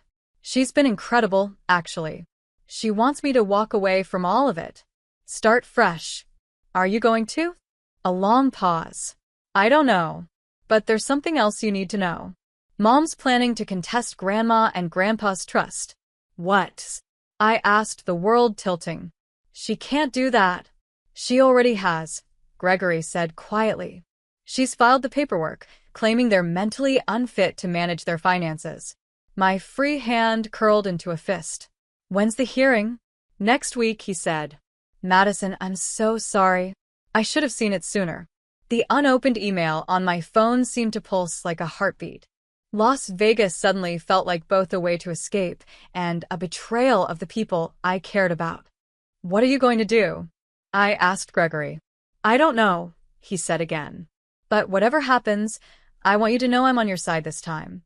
Really on your side. After we hung up, I finally opened the email. The internship offer was everything I dreamed of: a prestigious firm, great pay, and a chance at a permanent position after graduation. It was my way out. But then I thought of Grandma and Grandpa. They'd taken me in when I had nowhere to go, supported my dreams, and helped me rebuild my confidence. And now my mom was trying to destroy them, too. I took a deep breath and started typing a response. Thank you for the incredible opportunity. I need to request a delayed start date of 2 weeks. The sun was rising when Grandma found me still sitting on the porch. One look at my face, and she knew something was wrong. What is it, sweetheart? She asked. We need to talk, I said, standing up. All of us. And then we need to call a lawyer. She studied me for a long moment, then nodded. I'll put on some coffee. This sounds like a conversation that needs caffeine. As she turned to go back inside, I caught her arm. Grandma, thank you. For everything. She smiled, but her eyes were sad. Family protects family, dear. The real kind of family, not the kind that just looks good in pictures. I glanced at my phone again, at the email from Sterling and Associates and Gregory's messages. Sometimes choosing yourself means choosing who to fight for. And sometimes revenge isn't about getting even, it's about getting free. The courthouse steps seemed endless as I climbed them, the lawyer Joyce by my side. My mother's accusations against Grandma and Grandpa, claiming they were mentally unfit to manage their own finances, had already spread through town. Just like she'd planned, people were picking sides. Remember, Joyce said, adjusting her briefcase, let me do the talking. Your mother's lawyer will try to get an emotional reaction out of you. Inside the courtroom, Mom sat with her hair perfectly styled and her designer suit immaculate, as if she were attending a charity gala instead of trying to strip her own parents of their independence. Dad slouched next to her, already showing signs of a hangover. Across the room, Grandma and Grandpa walked in, holding hands, their quiet dignity making my throat tighten. All rise, the bailiff called. The hearing began. Mom's lawyer wasted no time painting a picture of confusion and poor decision-making, claiming that Grandma and Grandpa were no longer capable of managing their finances. He presented bank records with large withdrawals, my college fund, but conveniently left out the part where my parents had redirected the money to Gregory's business. Then came the personal attacks. We have multiple witnesses, the lawyer said smugly, who can testify to Madison Bailey manipulating her grandparents, taking advantage of their declining faculties for her own financial gain. My fists clenched under the table. Joyce touched my arm lightly, a silent warning to stay calm. Furthermore, the lawyer continued, it is clear that... He continued, Mrs. Bailey has provided evidence that her daughter has a history of emotional instability and poor decision-making. A manila envelope appeared in his hands. Inside were printed text messages, private conversations between Gregory and me about our parents' financial schemes. Messages I thought were safe. Mom's face stayed perfectly composed, but I noticed the slight curve of her lips. She'd been monitoring our phones all along. The judge reviewed the documents as my stomach churned. Then, he asked the question that changed everything. Where is Gregory Bailey? These messages suggest his testimony is relevant. My son is unavailable, Your Honor, Mom said smoothly. He's focused on his upcoming wedding and new business venture. The courthouse doors swung open. Actually, Gregory's voice rang out. I'm right here. He walked in with Kelly by his side, both dressed sharply. For the first time, Mom's mask cracked as her golden child approached the bench. Your Honor, Gregory said, his voice steady, I have documentation proving my parents have been draining my grandparents' accounts for years. They've used the money to maintain their social status while piling up massive debt. Mom's lawyer jumped to his feet. Objection. This is irrelevant to the competency hearing. I'll allow it, the judge said, taking the papers Gregory handed him. I glanced at Mom. Her carefully constructed world was falling apart, and her eyes darted between Gregory and me, desperately searching for control. Gregory, she said, her voice dripping with sweetness. Sweetheart, you don't understand the complexity of this. I understand perfectly, Gregory said, cutting her off. I understand how you manipulated all of us. How you're trying to declare your own parents incompetent to cover up your financial fraud. And how you've been spying on us, using our private conversations against us. The judge cleared his throat. Mrs. Bailey, these allegations are serious. If proven, they could lead to criminal charges. Mom stood abruptly. This is ridiculous. Everything I've done has been for this family, to maintain our position and respect. No, I said, finally finding my voice. It was for your position, your respect. And you were willing to destroy everyone else to keep it. She turned to me, her eyes blazing. You ungrateful little. That's enough, the judge interrupted. Based on the evidence presented, I am dismissing the competency petition. Furthermore, I'm ordering a full investigation into the financial allegations. He looked at my parents. Mrs. Bailey, Mr. Bailey, I suggest you retain criminal defense counsel. As security officers approached my parents, Mom's mask completely shattered. You'll regret this, she hissed, glaring at me. Both of you will regret choosing them over family. No, Mother, Gregory said quietly. We're choosing real family over appearances. There's a difference. Standing between Gregory and our grandparents, I watched as my parents were led to separate police cars. The fight was over, but the victory felt hollow. It tasted more like ashes than justice. You okay? Gregory asked softly. I glanced at my phone. The email about my internship, still unanswered, waited for my decision. We'll be fine, I said, though my voice was shaky. We all will. Sometimes winning means losing everything you thought you needed, only to realize what really matters was there all along. The bail hearing was set for Sunday, but Mom managed to get out early. Money has a way of bending the rules, even when you're under investigation for fraud. I shouldn't have been surprised to find her waiting in Grandma's kitchen on Friday morning, perfectly put together in her Chanel suit. We need to discuss the wedding, she said, as if nothing had happened.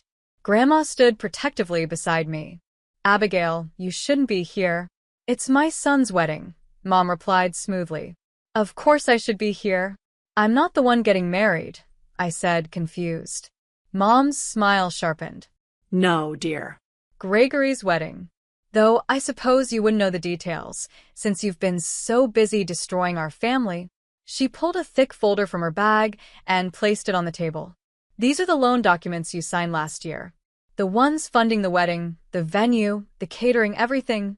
I never signed anything, I said, frowning.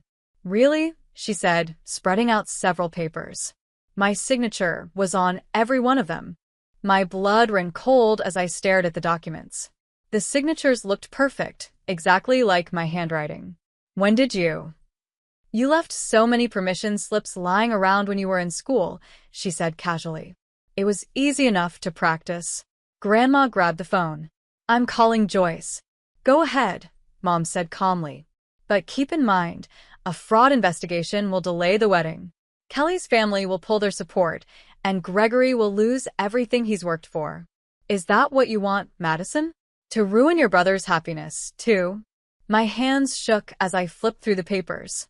The loans total hundreds of thousands of dollars, all in my name. You're bluffing, I said, but my voice wavered. Am I? She replied, straightening her jacket. The Walsh family values reputation above all. A hint of scandal, and they'll pull Kelly out faster than you can say family shame. Just ask your father. He's already drinking himself to sleep over what you've done to us. What I've done? The words caught in my throat. You're the one who what? She interrupted, her tone icy. Protected this family? Maintained our position? Everything I did was for you and your brother. And this is how you repay me? For the first time, her voice cracked, showing real emotion. You have until tomorrow to drop the fraud allegations. If you don't, I'll submit these documents to the bank. After she left, I sank into a chair, the weight of her threat pressing on my chest. We'll fight this, Grandma said firmly. Joyce will know what to do. My phone buzzed. A text from Gregory. Just heard from Mom. Is it true about the loans? Another buzz. Kelly's parents are asking questions. They're talking about postponing everything. A third text. Madison, please. I can't lose this too. I stared at the loan documents, my forged signature copied again and again. Mom had planned everything perfectly. It was her word against mine, with Gregory's happiness hanging in the balance. Madison, Grandma said gently, touching my shoulder. What are you thinking? I'm thinking about Gregory, I said quietly. How he stood up for me in court. How he's finally happy with Kelly. This isn't your responsibility, Grandma said firmly. Isn't it? I asked, looking up at her. The weight of every decision pressed down on me. Mom's right about one thing. The Walshes will run at the first sign of scandal. Gregory will lose Kelly, his future, everything. And what about your future? Grandma demanded. Your internship? Your dreams? I touched the loan papers, tracing the lines of my forged signature. Maybe some dreams cost too much. My phone buzzed again. It was the internship coordinator, asking for my final decision. The blinking cursor on my screen seemed to taunt me. Whatever I chose, something important would be lost. Sometimes the hardest choices aren't between right and wrong, but between two sacrifices. And sometimes revenge just isn't worth the collateral damage. I picked up my phone and started typing, knowing that whatever I decided, things would never be the same. The church bells were ringing by the time I pulled into the parking lot. Guests in designer suits and summer dresses flowed through the wooden doors. I stayed in my car, staring at the manila envelope on the passenger seat. Inside was everything Joyce had gathered. Years of forged signatures, fake accounts, and financial lies. It was enough to take Mom down and ruin Gregory's wedding in the process. I grabbed the envelope and headed for the side entrance of the church. The bridal suite door was slightly open, voices drifting out. I can't reach the bank until Wednesday, Mom was saying. Everything's arranged, Gregory. Just trust me. Like I trusted you about Madison's college fund? Gregory's voice was tense. I froze outside the door. Your sister made her choices, Mom replied smoothly. But today is about you and Kelly. Don't let Madison's drama ruin this too. Drama? Gregory's voice cracked. You forged her signature, Mom. You put her in debt for my wedding without even telling me. I did what was necessary. No. Kelly's voice cut in, sharp and clear. You did what was easy. Using Madison to fix your mistakes was easy. Lying to everyone was easy. I pushed the door open. Mom stood there in her perfectly tailored dress, her expression unreadable. Gregory and Kelly, both in their wedding outfits, were facing her. Madison, Mom said, her smile thin and cold. I thought we had an understanding about today. We do, I said, holding up the envelope. I'm here to make things right. By destroying your brother's wedding, she scoffed. How selfless of you. Actually, I said, turning to Gregory, I'm here to save it. I pulled out the real bank documents, the ones showing all of Mom's years of fraud. These prove everything. The forged signatures, the stolen money. All of it. Mom's calm mask slipped just a little. Madison, think about what you're doing. I have, I said, handing the papers to Gregory. But there's something else you need to see first. I pulled out another document, my withdrawal from the fraud investigation, already signed and dated. What is this? Gregory asked, frowning. My surrender, I said, meeting Mom's surprised gaze. You win, Mother. The investigation ends today. The loans stay in my name. Your reputation stays intact. Madison, no, Kelly said, stepping forward. You can't. I can. And I will, I replied firmly. Then I turned back to Mom. But here's what happens next. You're going to sign over your share of Grandma and Grandpa's trust to me. All of it. And you're going to leave them, and me alone. Mom let out a brittle laugh. Or what? Or these papers go to the police anyway, I said calmly. Maybe not today. Maybe not this week. But someday, when you least expect it. And you'll spend the rest of your life wondering when everything will fall apart. You wouldn't I? I asked, tilting my head. You taught me well, Mother, about leverage, about control, about using people's fears against them. The silence between us was heavy, filled with years of manipulation and pain. Finally, Mom reached into her designer purse, pulled out a pen, and signed the trust transfer with her perfect, real signature. "You've become quite calculating, Madison," she said, handing the papers back to me. "I learned from the best," I replied. As she walked out, something flickered in her eyes. Pride, regret. I couldn't tell anymore. "The ceremony starts in 10 minutes, she said quietly. "I should check on the guests." After she left, Gregory grabbed my arm. "Madison, you can't do this." "It's worth it," I said. "Your happiness is worth it. But my future is still mine to choose." I smiled, feeling lighter than I had in weeks. Besides, I already accepted the internship. Turns out Las Vegas firms pay pretty well. Kelly hugged me tightly. "You're something else, Madison Bailey." "Speaking of which," I said, stepping back and straightening Gregory's bow tie. "Don't you two have a wedding to get to?" As the music began playing and Gregory took his place at the altar, I slipped into a back pew. Mom sat in the front row, her posture perfect, her smile flawless, but she was completely alone. Sometimes winning isn't about destroying your enemies. It's about choosing which battles matter most and finding peace in letting go of the rest. 5 months later, Las Vegas felt more like home than our small town ever had. My apartment was tiny, but the view of the city lights made up for it. I was reviewing case files for an important meeting when my phone buzzed with a FaceTime call from Gregory. "Aunt Madison." Kelly's voice came through first, and then the screen showed her holding up a sonogram. "Say hello to your future niece." The papers in my lap scattered as I laughed, my heart fuller than it had been in a long time. I sat up straight. "A girl? When did you find out?" "This morning," Kelly said, grinning as Gregory appeared beside her. "We wanted you to be the first to know," he added. "Have you told Mom and Dad?" I asked. His smile faded a little. No. "And we're not going to. Not yet. Dad's still in rehab, and Mom, well, you know how Mom is." I did. Last I heard, she'd moved into a smaller house across town.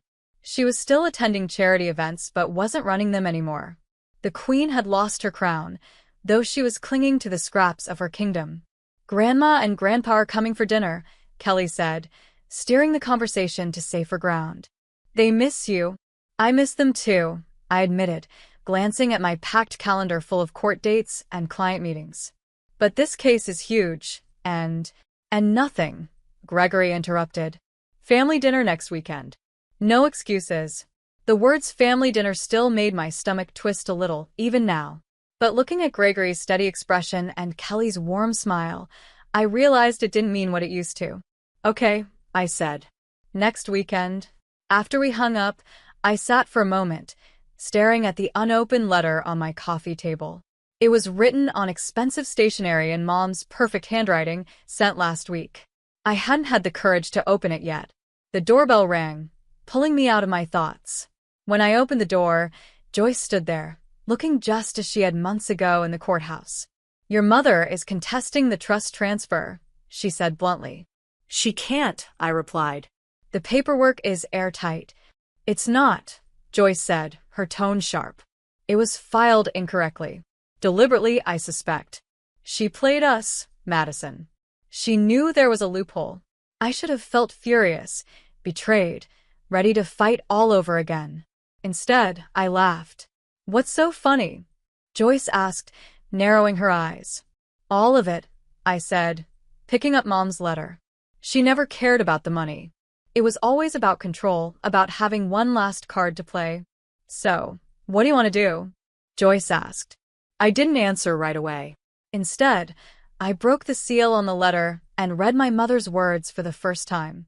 "Dearest Madison, you've become everything I feared, strong enough to break free, brave enough to choose your own path. Everything I never was. The trust is yours if you still want it. But I hope you've learned what I never could. True worth isn't measured by bank accounts or social status. You won, darling, not because you beat me, but because you chose to walk away." Mom. I set the letter down, the words settling over me like a weight and a relief all at once. For the first time, I felt free. I handed the letter to Joyce. "File a countermotion. Not to keep the trust, but to split it. Half for Gregory's baby, and half for a scholarship fund for local students. Are you sure? She asked, surprised. After everything she did. I'm sure, I said, looking out at the city lights. I thought about Gregory's daughter, about choices and consequences, and about the difference between revenge and redemption. Some victories aren't about winning or losing, they're about deciding who you want to be. Later that night, I sent 2 texts.